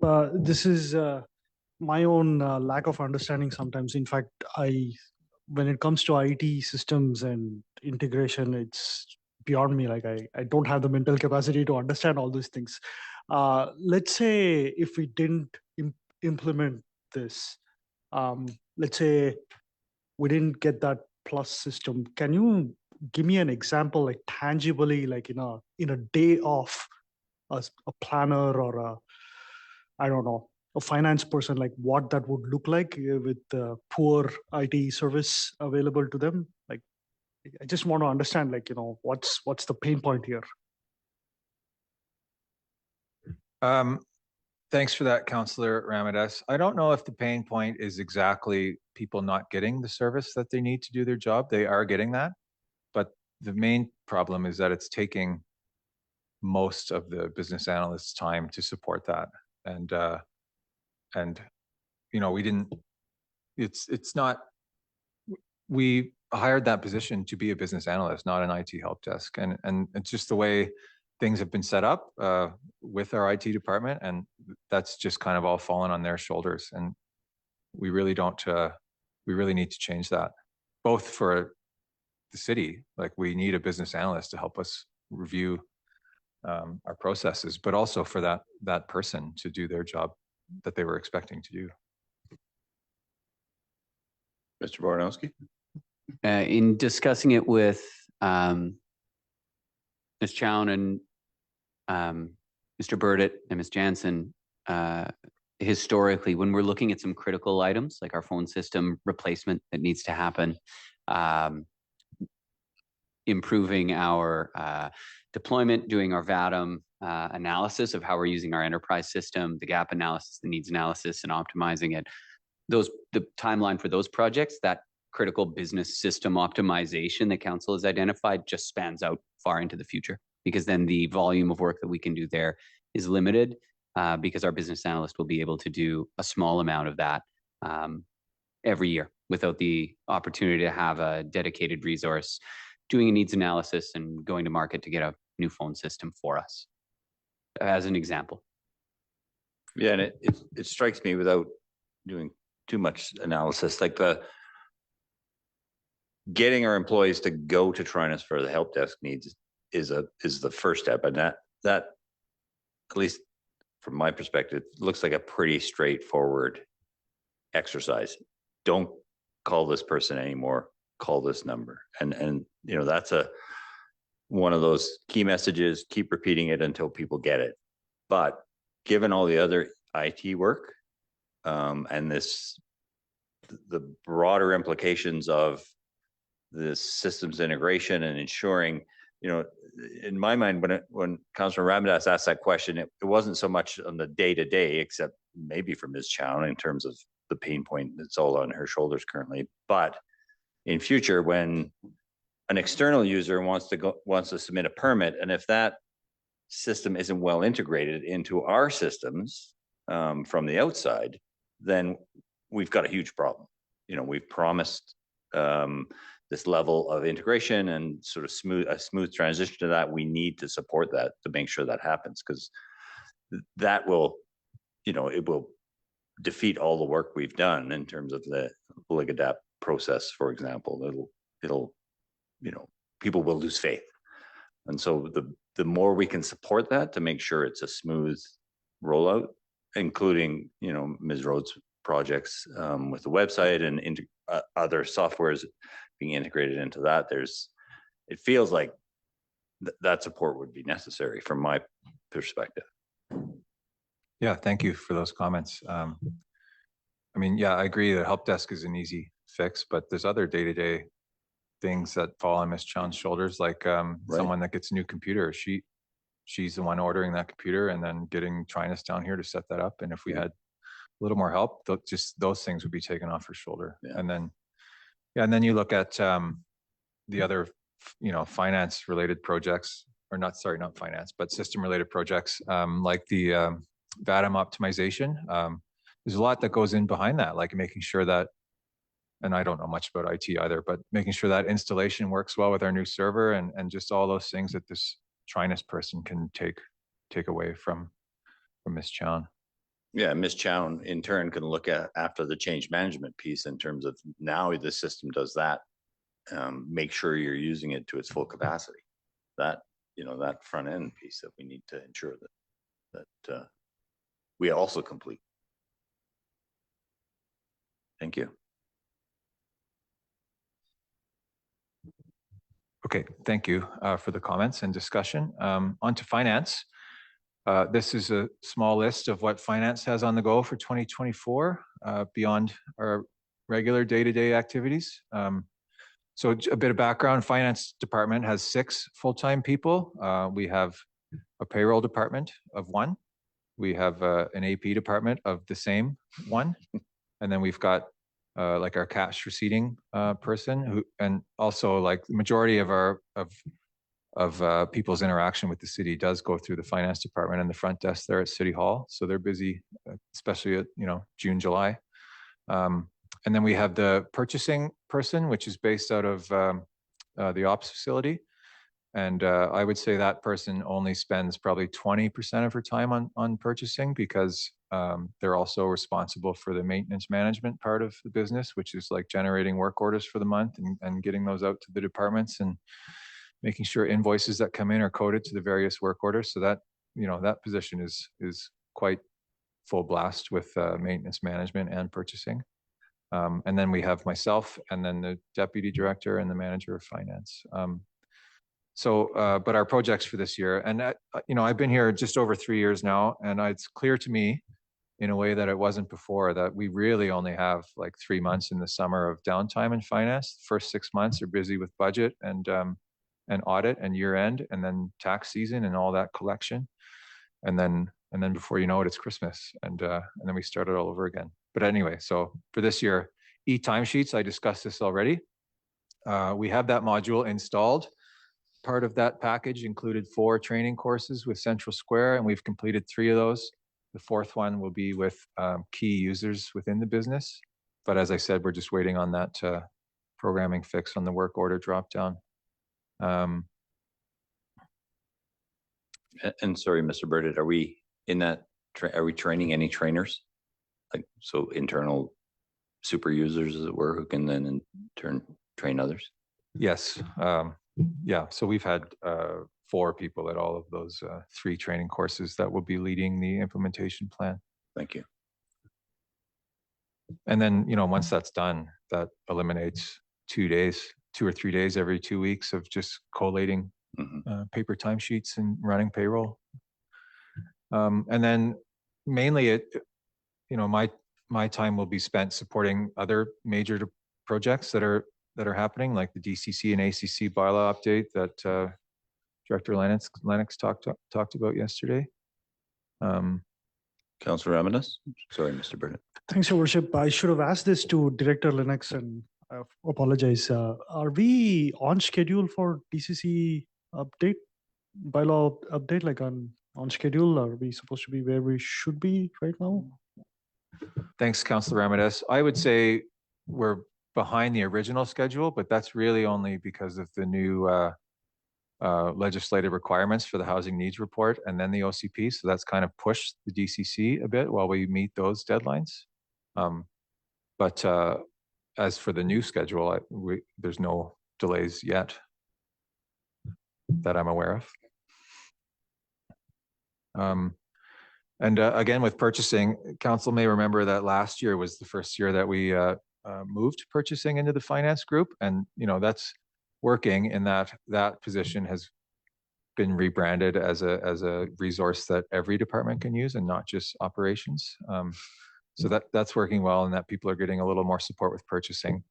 But there's still a lot of missing basic purchasing policies, which we intend to develop this year. For example, we don't have a preferred vendor policy. So like high volume vendors that we just order stuff from every week, there's a real delay there in getting the invoices approved and coded and paid. And we could save a lot of time by having a policy that has so many vendors on that list. Most companies have a policy like that. There's also, we still use paper PO books for small purchases. So our staff carry around these books to Canadian Tire to purchase whatever they need. And it's just, it's a very time consuming, and we need to modernize that. No, we do have a fax machine.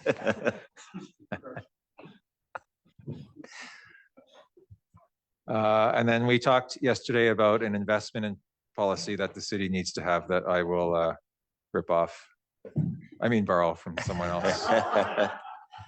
For those small purchases around the community, it's a simple thing to issue credit cards specifically for those things. Is that a simple solution, or?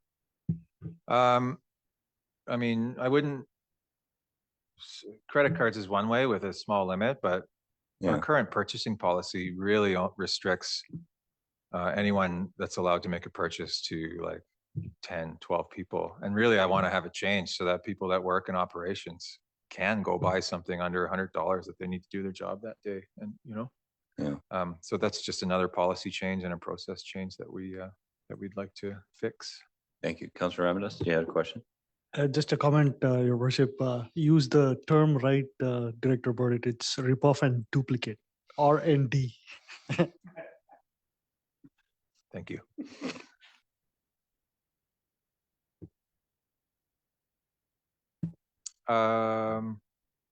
Okay, so that's it for finance and asset management. So if there's no further questions. Any other questions? Seeing none? Yeah, I mean, in terms of major projects. So I'd like to just open the floor up for a little bit of a discussion on what public feedback this year will look like as part of this budget process. Obviously, we have the open house next Thursday, where we will again have several storyboards for the public to walk around and read and discuss with staff. We're going to have those jars and those pieces of paper for people to write their comments on, or for staff to jot something down that they've discussed with a member of the community. And I think last year that was really the main source of like feedback value that we got from the open house. So we'll definitely do that again. But in terms of gathering additional feedback, we do intend to have a brief questionnaire available in person and online on the Let's Talk page. And given that we've just completed a fairly extensive satisfaction survey, the intent from staff was for this questionnaire to be brief, and it, have a couple of questions. Have you watched the budget meetings or attended the open house? What do you think about it? But the point of this slide, however, and we can always jump back as ideas come, is I just want to open it up for discussion to council about any other direct questions that council might like to see on that feedback form. Councillor Ramirez? Thanks, Your Worship. I would like to see more emphasis on education and communication, Director Burdett. The 8 or 9 improvements that you had in the memo, I would put that front and center. I would start most of the slides with that. And also some bit of education on how mill rate works, all those basic things. Almost I don't know if it's too much to ask, but a short YouTube video or something that is playing somewhere like we did in the fire hall discussion, that simulation, that was super powerful. Like people could understand in that fire hall scenario, for example, what are we looking at in terms of site improvement, right? Like it's something similar on the budget finance front, where there is an immersive experience for somebody to understand how mill rate works. Like how does my property tax get determined? It's budget process is one portion of it. It is also something else going on. Like what is it? Like, you know what I mean? Like, yeah, sorry to jump in there. You had a great slide at one point in one presentation. I don't know if it was at the open house last year or not. I can't remember, but it very clearly laid out the mill rate and how it would be adjusted in terms of, if your assessment goes up and the city needs to raise X, this is the implications. Yeah, and I will have that slide on a storyboard. Okay. And I normally have it in a council presentation, which will be March 19th. But yeah, I agree. I've read lots of comments about Fernie's assessment value skyrocketing. So we're getting money that way. And then we're getting money on a tax increase, like double dipping, which is not at all how it works. Our mill rate has been decreasing because our assessments have gone up so high. Sorry to interrupt, but to Councillor Ramirez's point, that is a key piece of information that a lot of people don't understand. And it'd be nice to help folks understand that so they know the implications of a change in the mill rate, why it changes, and what the tax implications are of that. Councillor Shoesmith. Thank you, Mayor Milligan. I think people miss the fact that the city's budget doesn't go up or down on some giant whim based on the assessed values. I mean, it's kind of like we have the budget and it works backwards off of that, really, is how that happens. And it doesn't randomly go up or down by any giant amount unless we decide to do so in budget, which is not happening. Councilor McIsaac? Thank you, Worship. Knowing the fact that I generally avoid putting a second coat of paint on, I want to echo Councillor Shoesmith here because I think that's the crux message that gets lost in the communication is there's actually too much focus on the discussion about market change and house prices going up and so on. In fact, not enough. The communication should start and begin with the budget is set based on the needs of the community for services and assets. That's how the number's picked. It has nothing to do with the value of anyone's property. Right. And then we work back and figure out how does everybody's share of that responsibility get calculated. And in fact, I think there's two, because the mill rate has been historically difficult to understand, there's been a lot of focus on that. But in fact, I think really the messaging should be, that's the end, right? The beginning is figuring out, this is the budget. None of us have talked about mill rate throughout this budget process. It's all been, what are the needs for fleet management and staffing? And those are all the things that are actually driving service levels. Yeah. Yes. Yeah. So, and I know that we say that all the time, but I feel like discussions with the public about the budgeting should start and finish with that. The mill rate can be in there, but we need to start and finish with that. Thank you. Councillor Adia Kelly. Would it be possible to have a slide showing what the public said on the citizen satisfaction survey about what they value, what the key drivers were, what the satisfaction levels were? Could we do something like that? Because I think that supports, I think there were minimal people that said reduce services, like very minimal. It was a very small number. Yeah. Yeah, people were wanting their service levels to remain or become enhanced, right? Yeah. So I think that's what the people said. Is there value in having on the feedback form that you're asking about a question about were you able to participate in the public survey? And would you participate? If not, would you participate in the future? Something like that, to Councillor Adia Kelly's point, if that data is displayed, it might encourage people to say, well, I don't agree with this, but I didn't participate. I'd love to participate in the future. That's my, I'm optimistic, always optimistic. Councillor Ramirez? Thanks, Your Worship. I feel like, it's not always about lack of information or lack of our effort towards education, right? There will be certain portion of the population that will not absorb any amount of information, howsoever we put it across. Anyway, it's obvious, but I just wanted to say that. No, but I think our best defense is to have the information available, whether people choose to absorb it or not. We can't be accused of not having the information there. Councillor McIsaac. Thank you, Worship. And just to follow on Councillor Ramirez's comment there, which I think was invaluable, is I'm not sure how we're capturing not necessarily people choosing not to absorb the information, but just disagreeing with how we've set levels, right? Not everyone agrees that any particular service might matter more to me than it does to Councillor Adia Kelly. And I'm not sure outside of the satisfaction survey, like within that budget discussion process, if we have an ability, and I realize this is a somewhat complicated question, if we have that ability for people to comment on, I would like to see more emphasis put on X in the budget, or I would like to see reduced levels within this particular thing.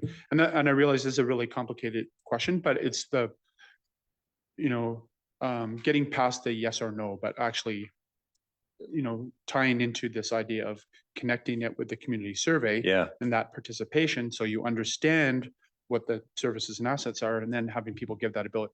I bring this up because I remember there was a community a while back that actually produced a dial dashboard, and that had the ability for people to go in and turn the dial on the arena, for example, because that was important that they could turn it up. But the other gauges went down when they did that, right? So people could see the consequences of those decisions. And knowing the resource level that we have for this right now, I'm not proposing that, by the way. But that ability to interact at the consequences of decisions for increasing or decreasing and so on would be super valuable. And perhaps we can approach that during the open house discussion part about, and as we're relating it to community savvy, about when people ask about these things is, yes, we can put more emphasis on that, but there needs to be a commensurate reduction in some other area. So it's a complicated problem.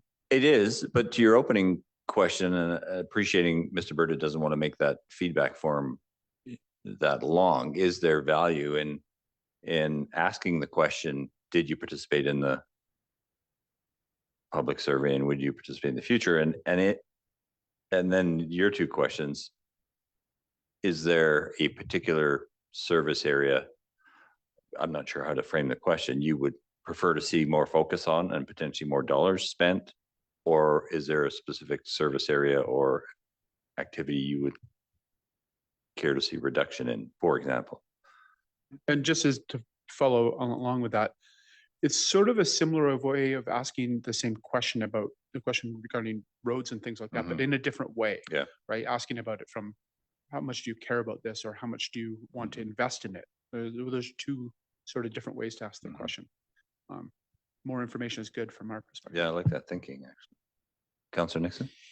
Thank you, Worship. I'm just thinking about the high school classes that I substitute for, and I do a local government quiz and stuff like that. And there's the level of knowledge in the high school is not that high when it comes to local government. And I'm thinking that, and I'm not sure if I thought about this last year or not, but like a presentation to start the open house, like a budget 101 might be, I'm not sure how comfortable people are with that, but I mean, just to introduce it and go through it, because people are going to come in the door and they're going to look at our slides and they don't want to ask too many questions because they don't want to seem like they don't have that knowledge. They don't want to appear like they're dumb, right?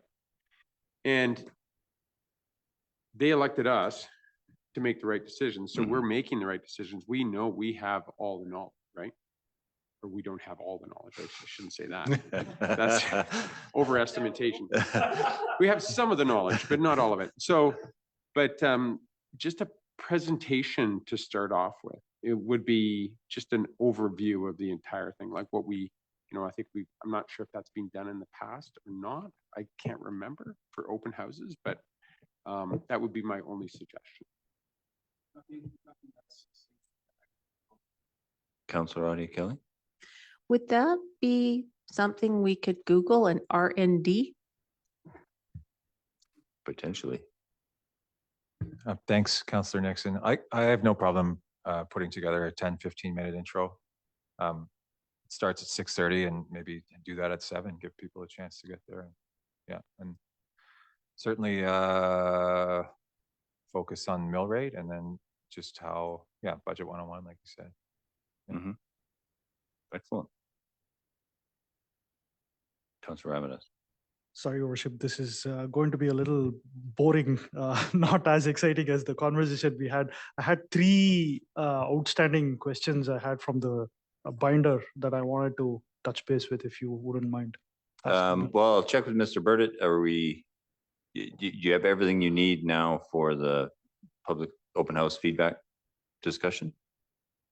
Yeah, I believe so. And I do actually have another 8 or 9 slides with follow-up items. Okay. So they may get answered as part of those, but I'm happy to answer them now too. Sure. Yeah. If saves your time on the slides. Thanks, Your Worship. On page 60, for example, there was City Hall improvements for $30,000. I don't know if we touched on that last night, but I'm curious to know what that is. Those are basic repair items for City Hall where items are failing. So that's where we have radiators that aren't functioning. And so we're using little space heaters in offices. It's water and flush control valves for wash closets or urinals that aren't stopping and so are just draining water. It's small but mandatory repairs in general for the facility to make sure that it's still fit for purpose. Two more, Your Worship. There was on page 61, $52,000 for planters. Yeah. To council, that's the outdoor planters that are all throughout downtown every year. So that's for the purchase of the capital outlay to purchase the planters and flowers, and then for the watering service throughout the year for downtown beautification. Part of our proposal is to look at that as an animation rather than directly funded through taxation. It is a service that's provided and animates and beautifies downtown. Those flowers make for absolutely beautiful wedding and visitor photographs. And so we are examining the balance of that from RMI funding. However, that then impacts the amount that we can fund other events and community capacity versus a service that we currently have been offering for years just through taxation. Got it. Councillor McIsaac. Thank you, Worship. If that's been going on for years, why does it not show up in the budget for the previous couple of years? That's exactly my question. It has been operationalized previously. Got it. So just captured in rows within the Parks, Facilities and Recreation Department. And so now what we're doing is separating the capital purchase out from the operating costs. Sorry, Councillor Amos. Councillor Shoesmith.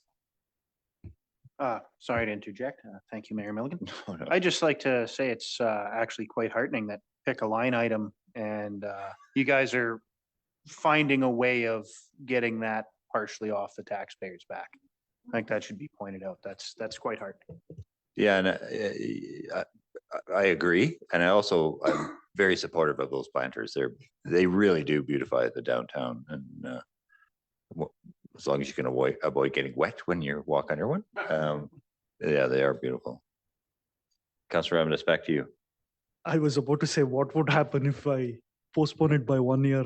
I'm not going to ask that question. I knew that was coming. And apologize on the flagpoles also. I'm still not fully understanding what it is. So if I understood this right, you basically buying new flagpoles that has less maintenance and operational difficulties. Was that the reason why we are doing it? That's correct. It's to purchase matching sets of flagpoles for the Visitor Information Center and for City Hall that allow for the raising and lowering of flags rather than having to use bucket trucks for the ones that don't allow raising and lowering, and to allow us to fly Canadian, city, and other special event flags at different points throughout the year, as well as the Yucatac flag as previously discussed. Yeah, and having arrived early for events and seeing the bucket truck there trying to remove and set up a flag, it's a piece of work and expensive. Councillor Artie Kelly. And just to add to that, if I did understand Director Logan properly, it's the bucket truck, but it's also like a day's worth of paperwork in some cases like he was explaining that it's a lot of paperwork. If you could flesh that out a bit, CAO.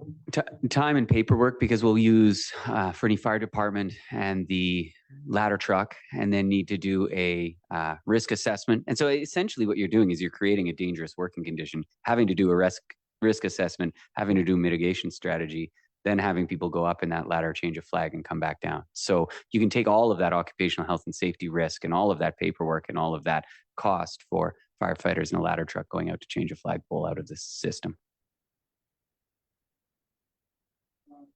Thank you, Your Worship. There was on page 48 for Ops Services Administration, I just saw some kind of might be a clerical error there. It had $631,000 spent against a $40,000 budget. Thank you. That was in another of the summary sheets that I also shared as a slide. I'll find the page number here for you right away. Also on page 17 of your binder, this was a slide that I had up yesterday, and then that's just the bucket where all of our costs get coded to, like insurance for fleet, and then fuel and all that stuff. And then as part of year end, I do an allocation entry to allocate it to the various departments.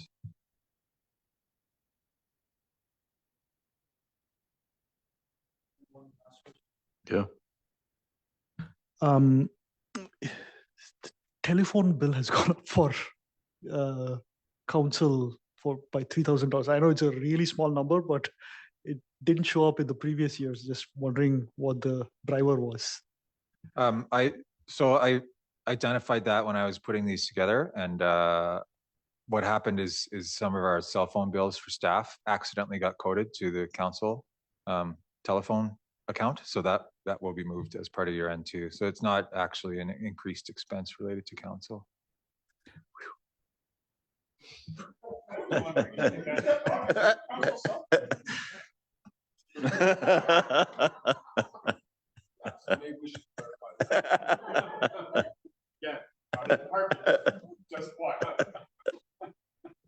Yeah, and when I found that, I sent an email asking for a journal entry to be done. So I'm sure it's fixed now. It's just not reflected on these slides that were already printed.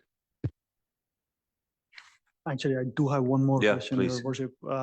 I did send an email this late evening. I was not very well formulated, but really what I wanted to understand was Engineer Line's explanation on organics. If I understand this right, that is going to be funded by reducing our reserves, not necessarily is it getting into our tax rate hike. Am I getting that right? Yes, it's not an immediate impact on taxation, but the justification for that position at the time was to be funded from reserves, and then future capital projects would have like a project management amount included in the budget for that for her time to be spent on. Oh, sorry, you're asking about the organic bins? Oh, I'm sorry, I totally misheard you. Oh, okay, so organics, yeah, the recommendation for funding there was gas tax reserve, and yes, no immediate impact on taxpayer, but a larger project down the line that we could have used that reserve for will eventually affect, because those reserves, well, I mean, gas tax is funded by the program, but the rest of our reserves are funded by taxation. Yeah. Councillor Adia Kelly. Thanks, Your Worship. To that end, since Councillor Ramadas has mentioned it, just so people are aware, we did commit some time ago to this project and co-applied with the RD, right, and received grants. So some of the funds are grant funded for the bins, right? Council did choose to go with the more bare, I guess it's resistant still, right? Because nothing's proof. But I was just wondering if we could possibly maybe have a little slide about that, because the engagement that was done, to my understanding from the research that I did, was through RDEK surveys that are now a few years older.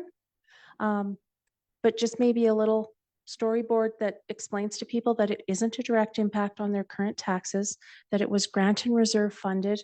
And, you know, here's why the facility was built in cooperation with the RD. It's inspired how it's going to help us with greenhouse gas and those other types of things.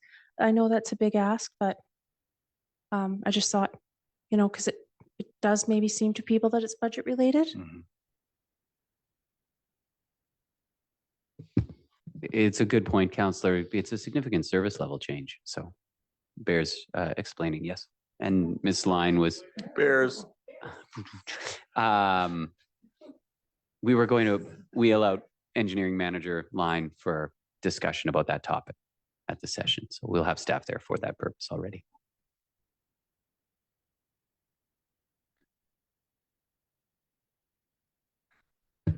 Thanks for those, Councillor Ramadas. Only one of those is on a slide, and I won't ruin the surprise for you.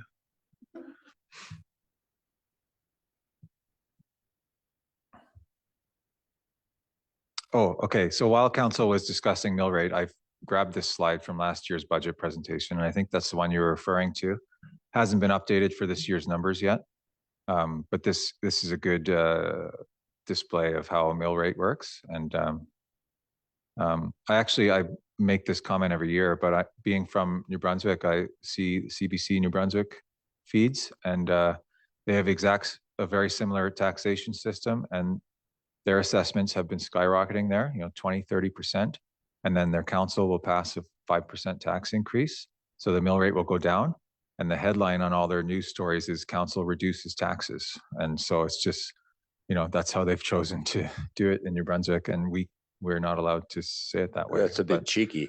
Yeah, actually. but the people get their tax bills and it's 5% higher. Yeah. Yeah. So. Wait a minute, let me read this down. Okay, so then I just have a few slides here with some follow-up items from our last couple of meetings. Councillor Nixon asked for some data on youth pool use, and we were able to pull this from ActiveNet, which is the system, again, used for bookings at recreation facilities. Total of just under 32,000 in 2023 at the arena and the pool. I don't have the age limits for those three preschool child youth users, but that's the number that we were able to pull. Councillor Audia Kelly asked about our outstanding loans, and I just thought it was worth bringing back some exact numbers on. Oh, thank you. On our loans, we've got the short-term loan, which is $600,000 a year, and we have one more year on that, 2025. There's two loans that are in wastewater, which is relevant because that is funded from our quarterly sewage fees and not taxation. But there was $2.2 million borrowed in 2018 for 25 years, so that goes to 2043, and that was for getting West Fernie online. Annual payments there of 120,000, and then we borrowed 800,000 in 2007, which was for sewage treatment plant upgrades, and that loan is finished in 2027 years, so 20 years. There's annual payments on that of 60,000, and then this is the last year for our loan for the downtown revitalization that was done in 2004. So annual payments on that is 24,000, and again this year for that one. Also, I believe from Councillor Nixon was some additional data on the difference between our recommended levels of reserve funding as per the 2018 Asset Management Investment Plan and our current levels of reserve funding. So the table to the right is directly from that plan, and it was recommended that we use the middle column there, so a total of 4.8 million. And our current contribution levels are just under $1 million less than the recommended amounts. And again, some of that is related to that $600,000 short-term loan payment, but the remaining balance, the 378,000, if you were to translate it to a tax rate increase, would be 4.33%. Oh, and there's the question about recycling bins. We had a couple of emails about that, and then so that was recommended again to be funded from the gas tax reserve, and again, no immediate impact on taxation for those. And that was approved last year by council, but it's in this year's budget because this is when we're purchasing them. Is that recycling bins or organic bins? Oh, organics. Yes, thank you. No. Councillor McIsaac. Thank you, Worship. So when I went through the sheet and added up, it looked like we had roughly 6.7 million coming out of reserves for 2024, but only 4 million in contributions, which represents a 2.7 million gap as opposed to 978,550 or 750. Am I reading that wrong? No, that's correct. That's correct. Yeah. And when I was looking at that, so I just decided to go back to last year. So last year we had $5.7 million in spending out of reserves and only a $3.9 million contribution, which represents another almost $2 million gap. And I was just thinking back to Councillor Ramadan's comment last night about trajectories. This is not a good trajectory. We're spending millions of dollars that we don't have. And we're pretending that that's not going to be a tax increase because we're just spending the bank, and it's going to be a tax increase. It's just going to be a much, much, much bigger tax increase. Only it's going to be passed on to the next few people instead of the people here today. So I don't know what the resolution for that is. Well, we can talk about resolutions as we get further on, but first of all, I had written this down because it seemed very important to me. And then when I saw the number, I was like worried that I didn't have it correct. But if I do, then I was right to worry. Yeah. Okay. Thank you.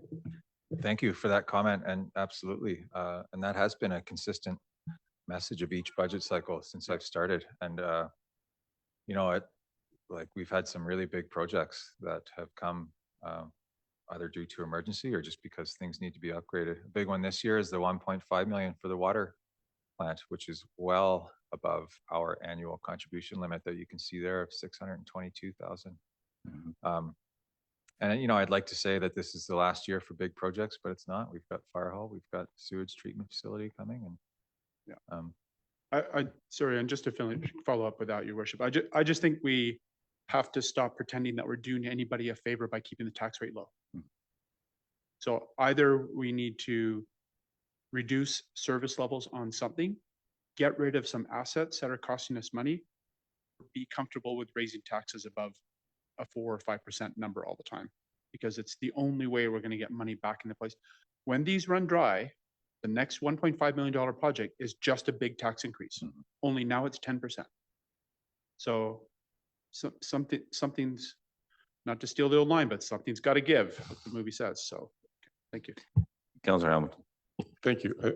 To illustrate Councillor McIsaac's point, we only need to look at Osoyoos and what they're experiencing right now with their budget of 39% tax increase because they have insisted on keeping tax rates so low and underfunding their reserves for decades. So yeah, just a very topical and current example of what happens when you don't add a little bit of money every year to your reserves.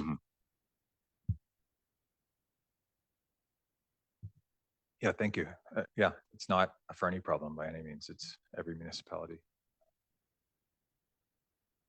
And it's, yeah, it's stressful relying on federal and provincial funds when you need them to do these big projects.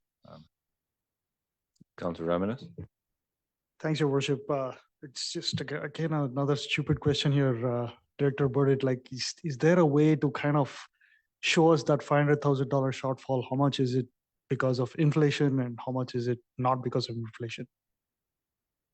I know it's a complicated exercise, but is there a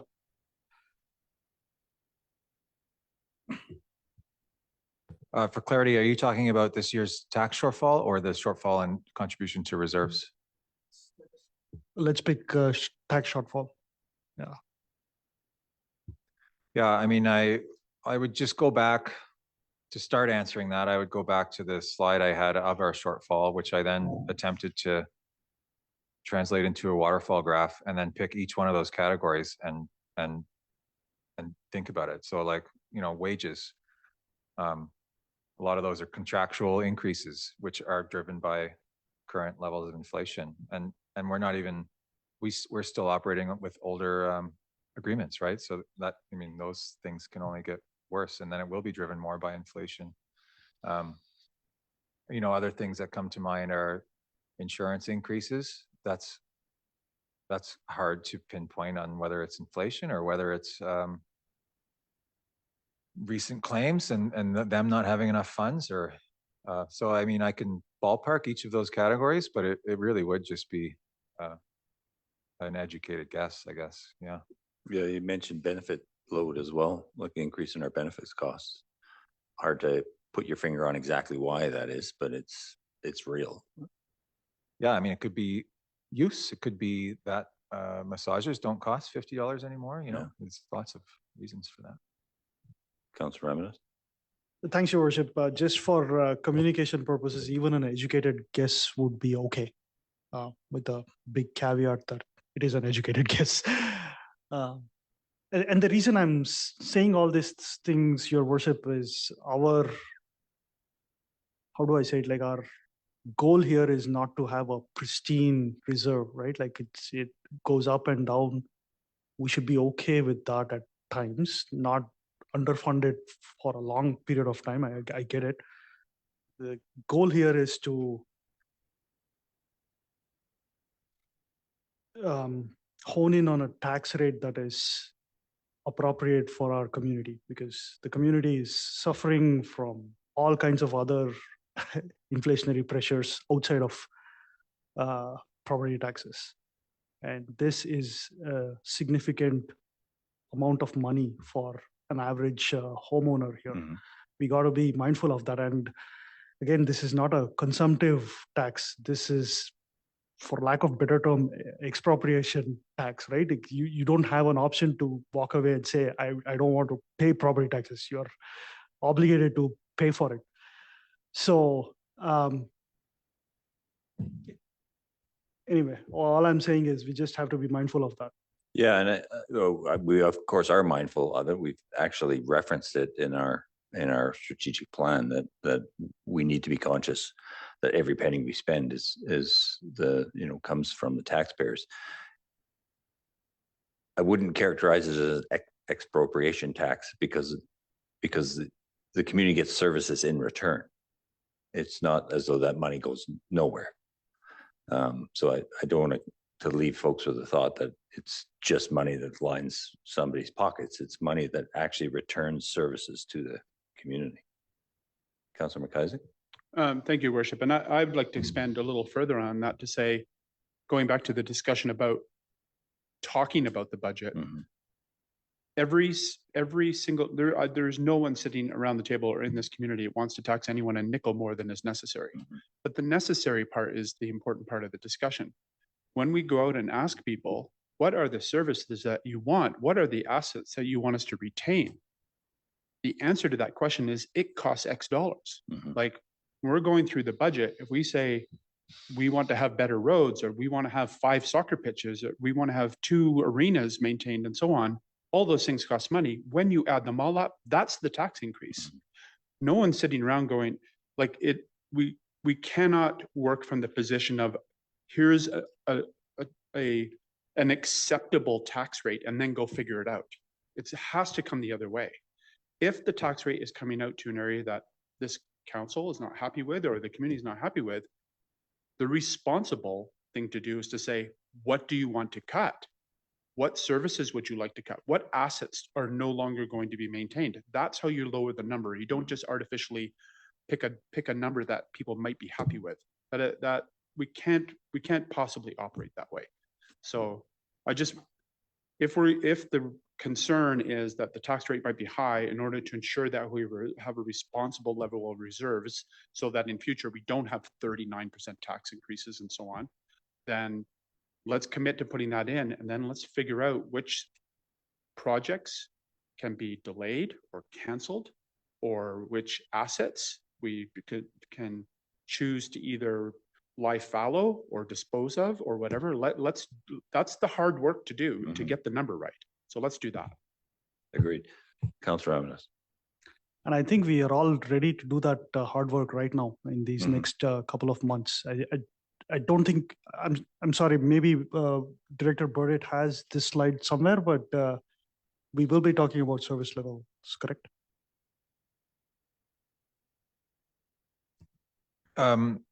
Yeah, yes, it's not a slide. I just have some spreadsheets that will show you immediate impact of any service level change you want to make. Yeah. Yeah, and it was interesting reflecting on Councillor McIsaac's comments right now and the community survey about the focus on roads and sidewalks and the quality thereof. And there was a conversation at the UBCM Housing Forum about think it was Burnaby, that said 100 meters of road and sidewalk is $1 million. And so that, you know, those are real costs. And we're not going to improve our roads and sidewalks with wishful thinking. We're going to have money in order to do that. And if that's a priority for the community, we need to recognize that and spend accordingly. Councillor Ramanathan? And to Councillor McIsaac's point about pushing some of the projects to the next year, that was the reason why I kept asking some of these detailed line item questions. My thinking is, are these things eligible for pushing out to the next year? I think that's an important analysis. Yeah, absolutely. I agree. Yeah. Now that we have done that first order scrub, Your Worship, I'm okay. I'm sure my colleagues are also okay to kind of go second order here. Like, is it really required this year? Yeah. And let's see. And if it comes down to 6.22%, as Director Burdick has said, we should be okay with that. But I feel like that rigor is still required.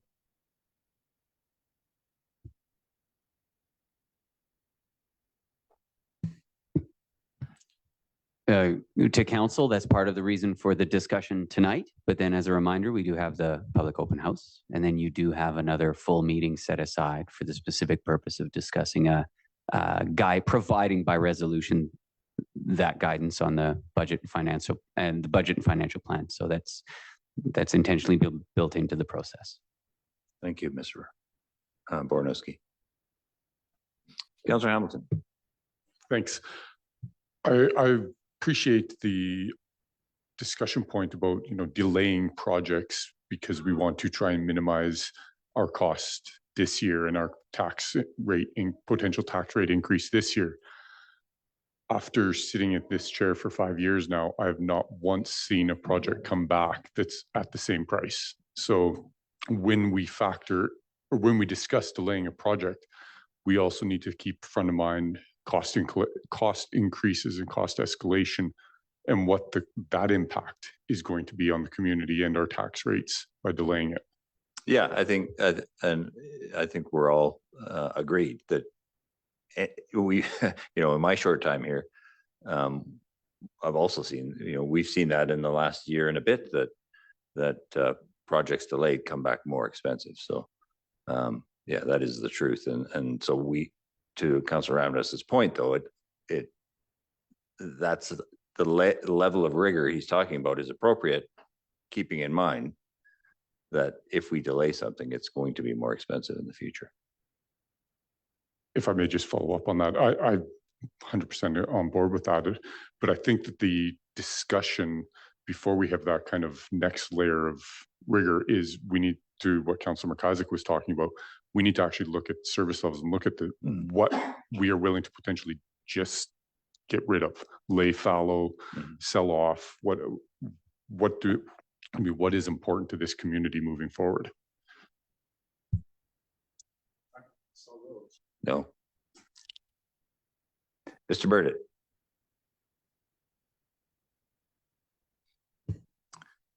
Thank you. I just have 3 or 4 more slides, I think, of follow-up items.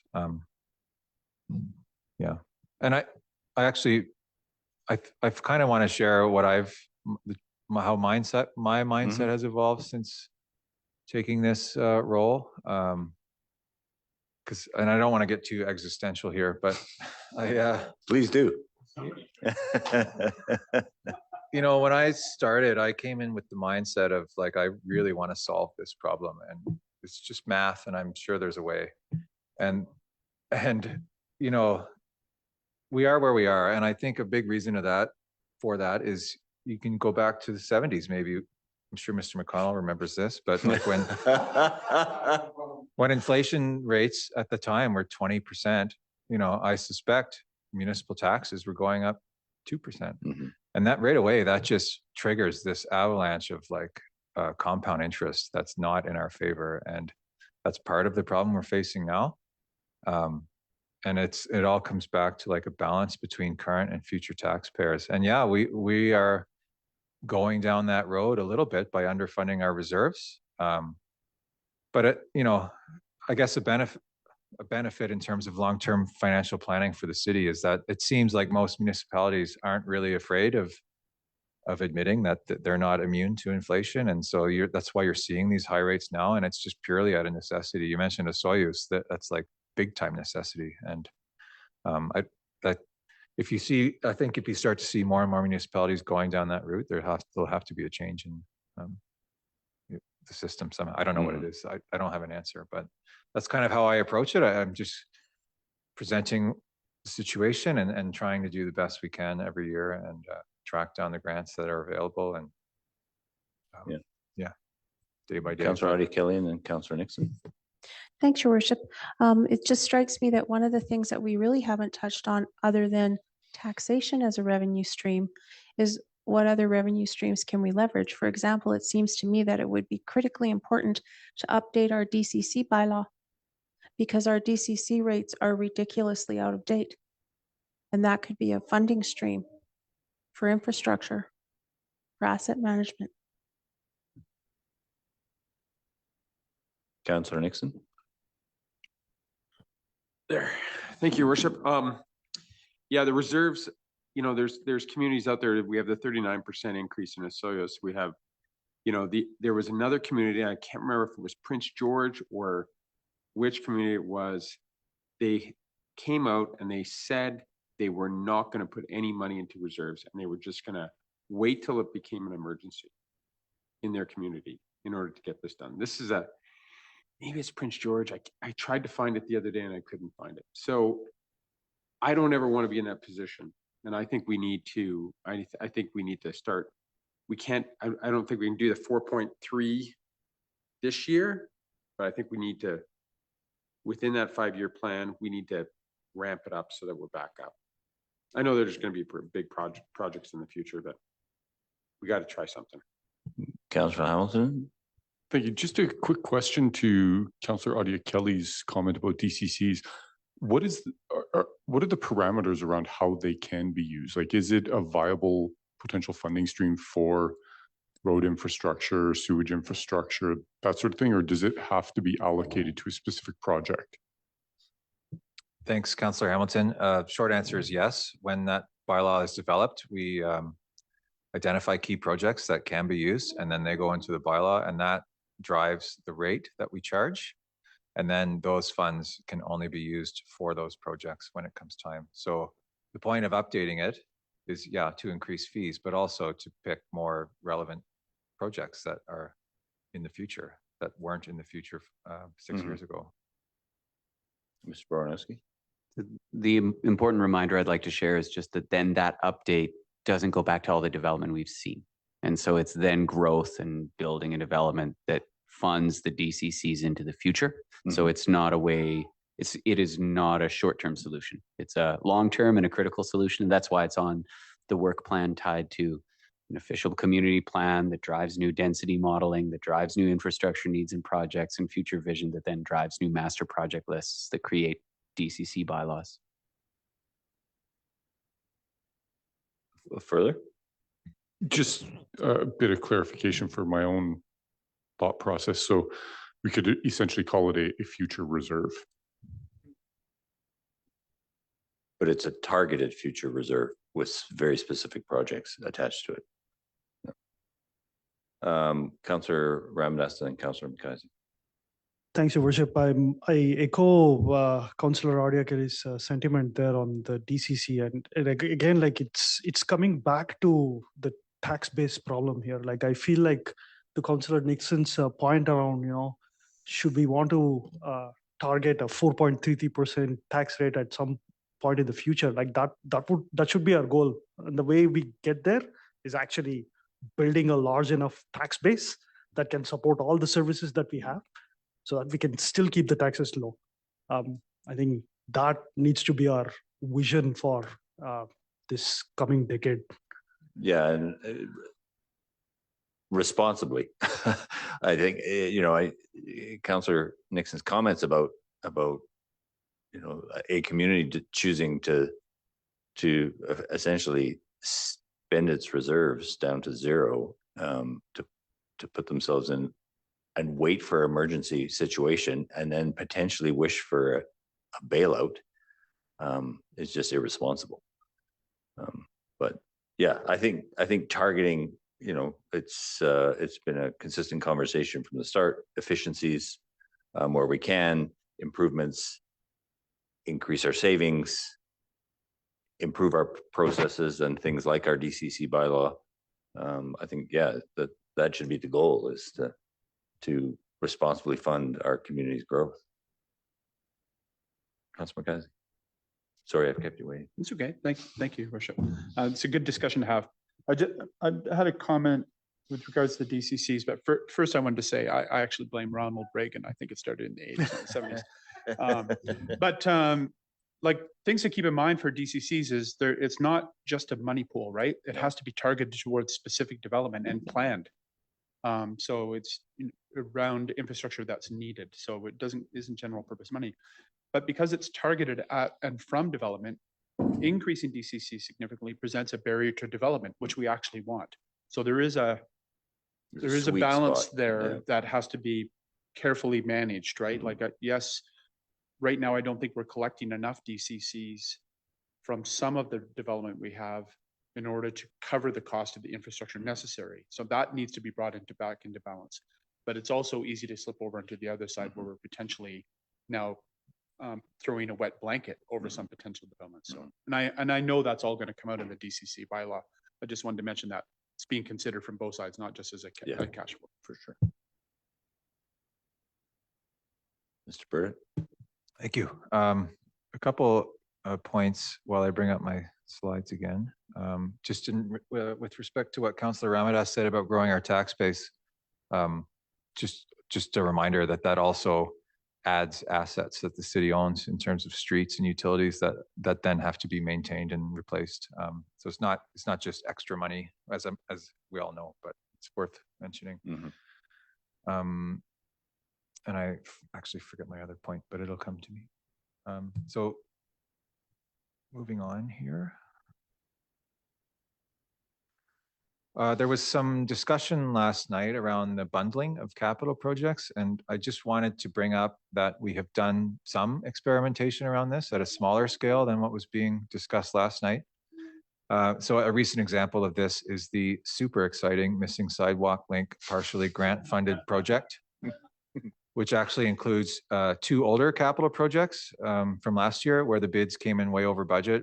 One is the Park Ave Bridge maintenance, and the other is repair to 2nd Ave and 4th Street. That's all lumped into that ATMP Missing Links Sidewalk grant funded project. And sorry, was there also 7th Street sidewalks in that? That was one of the projects that came back over bid. So that's not in there anymore?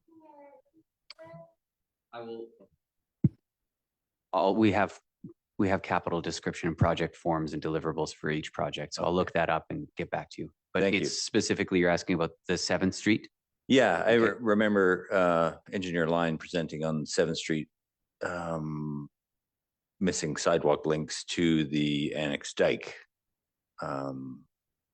late last year, mid last year, I can't recall, but I was just wondering where that project was. Is that still part of it? I'll check that while Mr. Burdick continues. Thank you. Also, Mr. Bornowski did touch on baseball diamonds and the timing of the fire hall funding strategy yesterday. But I did put a bit of detail in this slide about some extremely draft initial research on our options for baseball diamonds.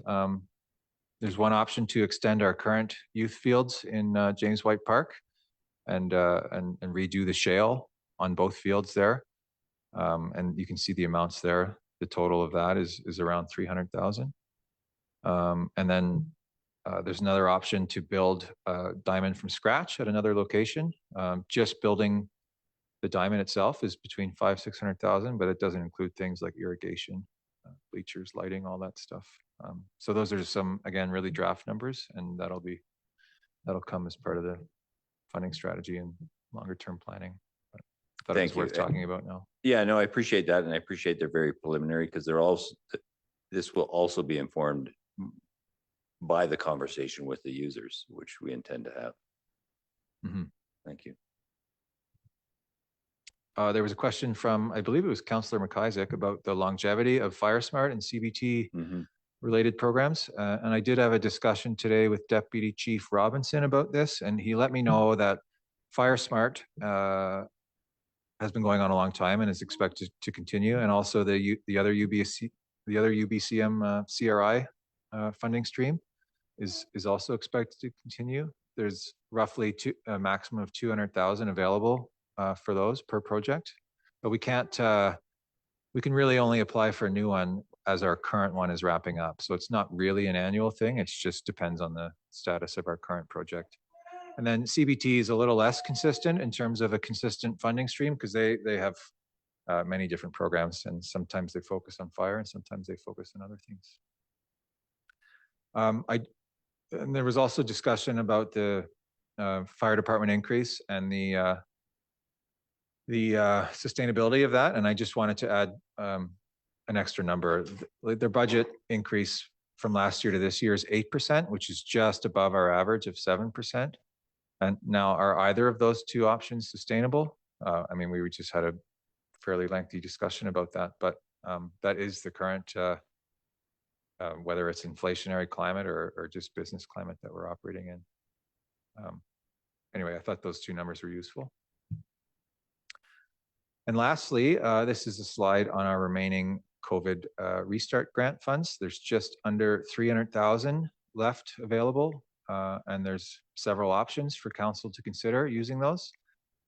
These funds can be used to further business modernization, especially as we transition into this kind of higher service level online post-COVID. An example of which is this meeting, having it in person and online, which wasn't done before COVID. Funds can also be used to help bridge the gap for additional wage costs at the pool. So those two options can, in theory, be used to reduce tax rate increase a bit this year, noting that it would commit us to having those funds, to having those increases next year without these funds available. Another option is to use those funds for either of those two options, but then keep the tax increase the same and put the difference into a reserve. And that's it for the presentation. And I wanted to leave it open again for council. And again, just a note on process before I hand it over. There's next Thursday, the open house. And this is not the last night we can discuss service level changes or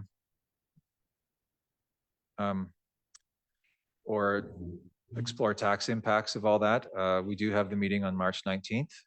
So tonight we're not asking for specific direction on the preparation of a budget bylaw.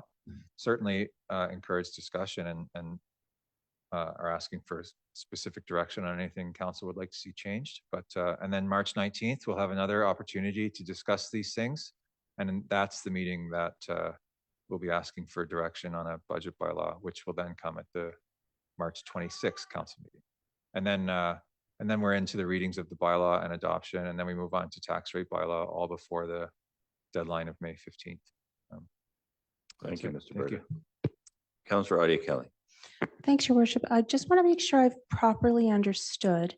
The shortfall tax rate would be about 6.3? It's 6.02 now. 6.02. Yeah, there was the change in business license revenue from the first meeting. Thanks, CFO. And so just to make sure I have understood this, if we were to fund our reserves at the recommended amount, that's an additional 4.3. So we would be at 10.3. Yeah, thank you. Thanks, Councillor McIsaac. Yeah, I just want to make sure that I understood that, and hopefully the community did, that if we were to really fill the coffers of our reserves, that would be our starting rate. Councillor McIsaac. And just for the record, that actually wouldn't be filling the coffers of our reserves. That's just meeting the obligation for this year. Yeah. right? Knowing that reserves are an ongoing commitment and ongoing draw. Yeah. So that's just to get us to what we've said we were going to do with reserves all along, but never did. Yeah, which was the median. Yeah. Just so people also Exactly. understand, was the median. It wasn't the high or the low. Thanks for the help there, Councillor McIsaac. And also, unrelated to what I just asked, did we not have a Richmond sidewalk project? I No? don't recall a Ridgemont I sidewalk thought- project, no. Okay, maybe I misunderstood that from, I thought Engineer Line presented on that. Councillor Ramirez. The only nomenclature question I had, Your Worship, is I still don't understand what Third Street dike is. Like, we kind of papered over it. Like, I haven't visualized what that actually means. I can help you with that. So across the highway from the Bridge Bistro is the Quatrine apartment block. And the dike is effectively no dike behind that building. And so it's presumably, and Mr. Bornowski can correct me, fully in the floodplain as a result. As are a bunch of residences down there, I would think. I can't, Your Worship, I can't quote the floodplain map precisely, but fair they're enough. fully unprotected by a diking system that meets our current 200-year flood protection levels. Thank you for the clarification. Yeah. Yeah, and it when it came up, it had, I struggled a bit visualizing it myself until somebody referenced that building. So far away from geographical. No, it's because of, it's because it doesn't seem like Third Street extends to it. It feels more like that. So no one drives that way.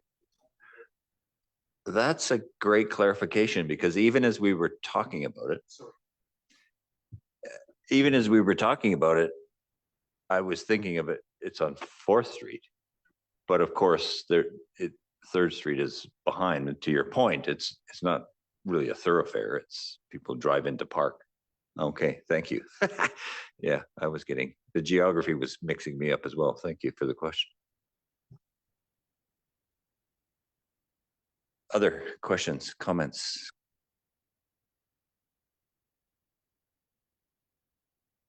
Seeing none. Shall we adjourn and look to reconvene for the open house? Mr. Bornowski. Thank you, Your Worship. Before you adjourn, there is one item. You had a significant discussion about reserve contributions, about potential tax increases for reserve contributions. And you were presented with the potential use of the Safe Restart funding to address some of the priority projects that were identified and proposed in this budget while using current taxation to fund reserves.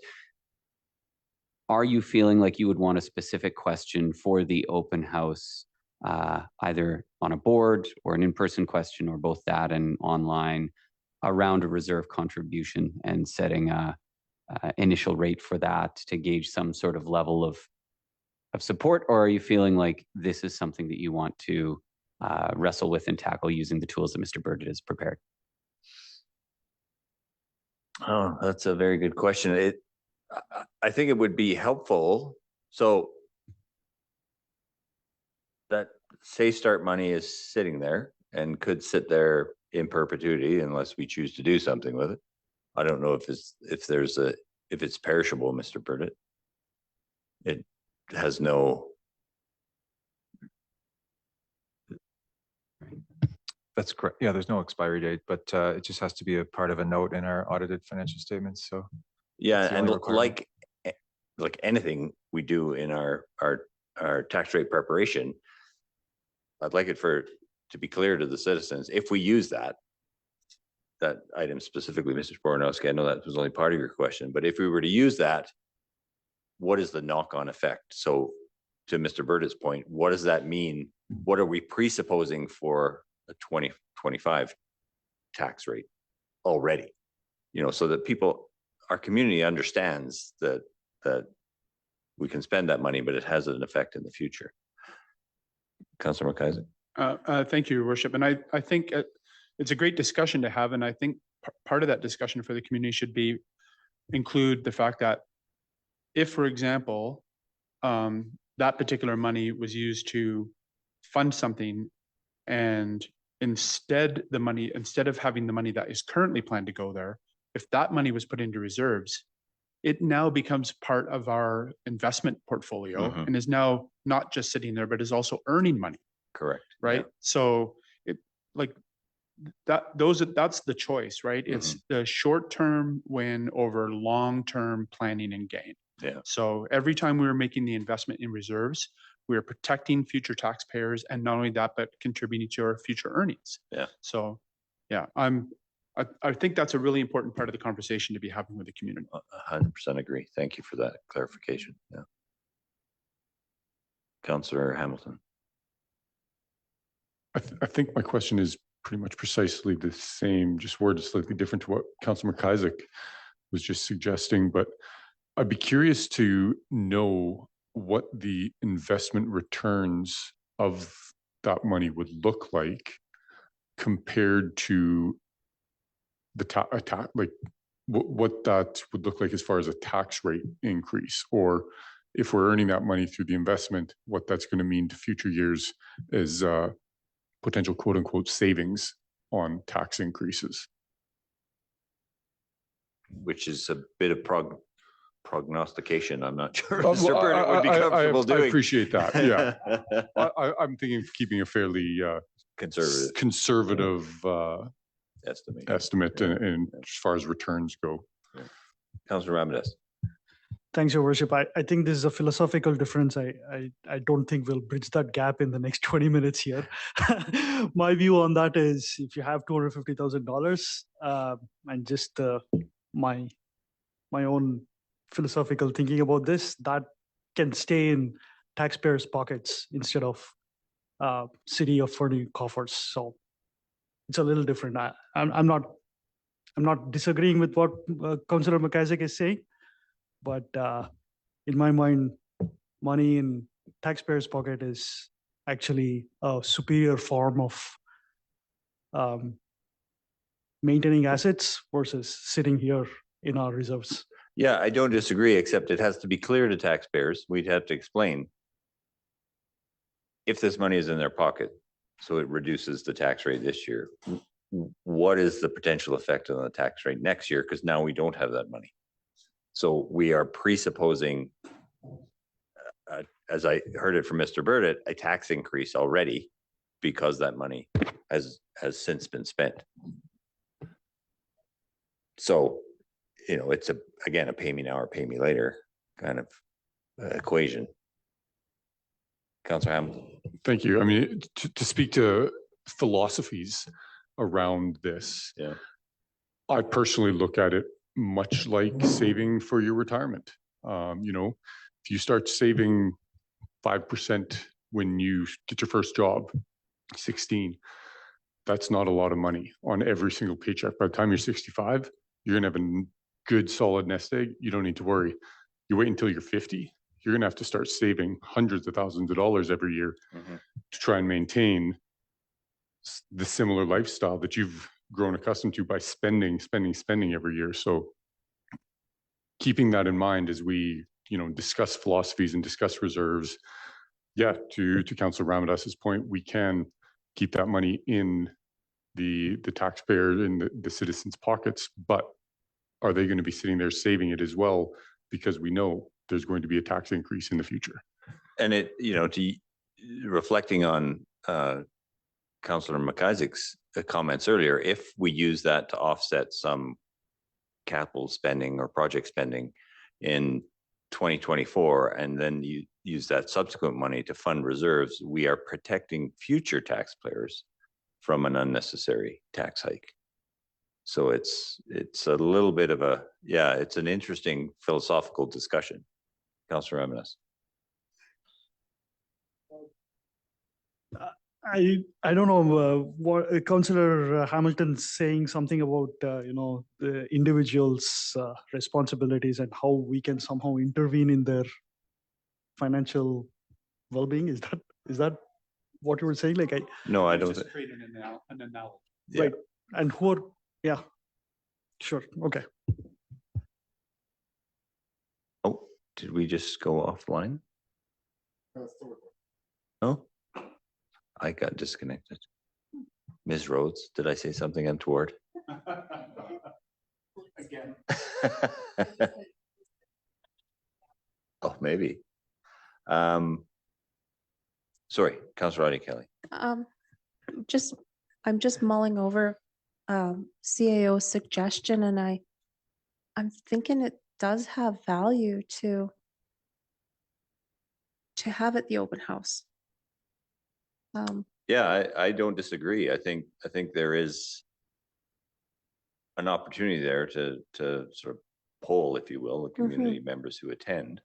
But I think to Councillor McIsaac's comments earlier, it's not a simple equation. It's a complex equation, and we need to ensure that people understand the ramifications of using that money now, or using it or saving it for the future. Yeah, just talking about the philosophy of the whole reserve thing. Yeah.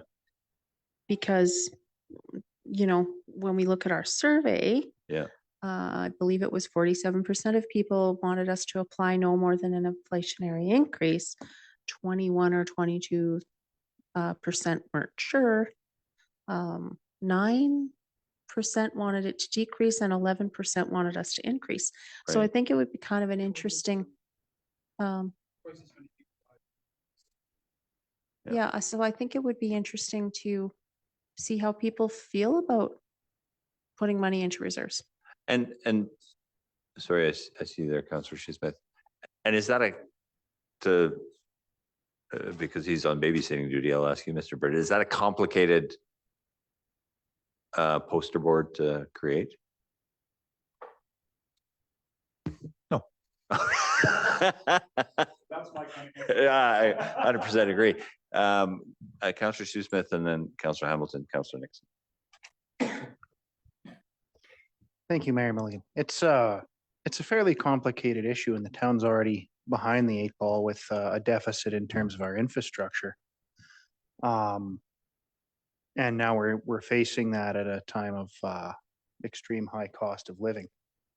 So this definitely has to be balanced, and I think that we should be paying a lot of attention to that survey as well as to what we hear out of this open house. But we should be honing our messages and really pitching to the people like, listen, if we have the money in the reserve, it's got a rate of return that can offset tax or snowball that reserve. If we're deferring these costs, they're going to bite us. And we're already in the unhappy scenario of facing maintenance that I wish had been looked after before I decided to run. Well said. Councillor Hamilton. Thank you. I'm fully in support of asking the question at the open house. I think that we have to kind of keep in the back of our mind, though, that this isn't a statistically, or well, I shouldn't presuppose the turnout, but we've got to be aware that the turnout likely is not going to be a statistically valid turnout. It'll give us a good sentiment for the community, but the people who are showing up are self-selecting. I would tend to make sure that we lean more towards the citizen satisfaction survey and engagement, that those numbers certainly are going to be more representative, I think. And I think it is valid to Councillor Audie Kelly's point to ask the question in that format. And yeah, those people may self-select, but you know, we need to respect their opinions as much as anyone's. So Councillor Nixon. Thank you, Worship. So 10.35% gets us like reserves and our tax increase.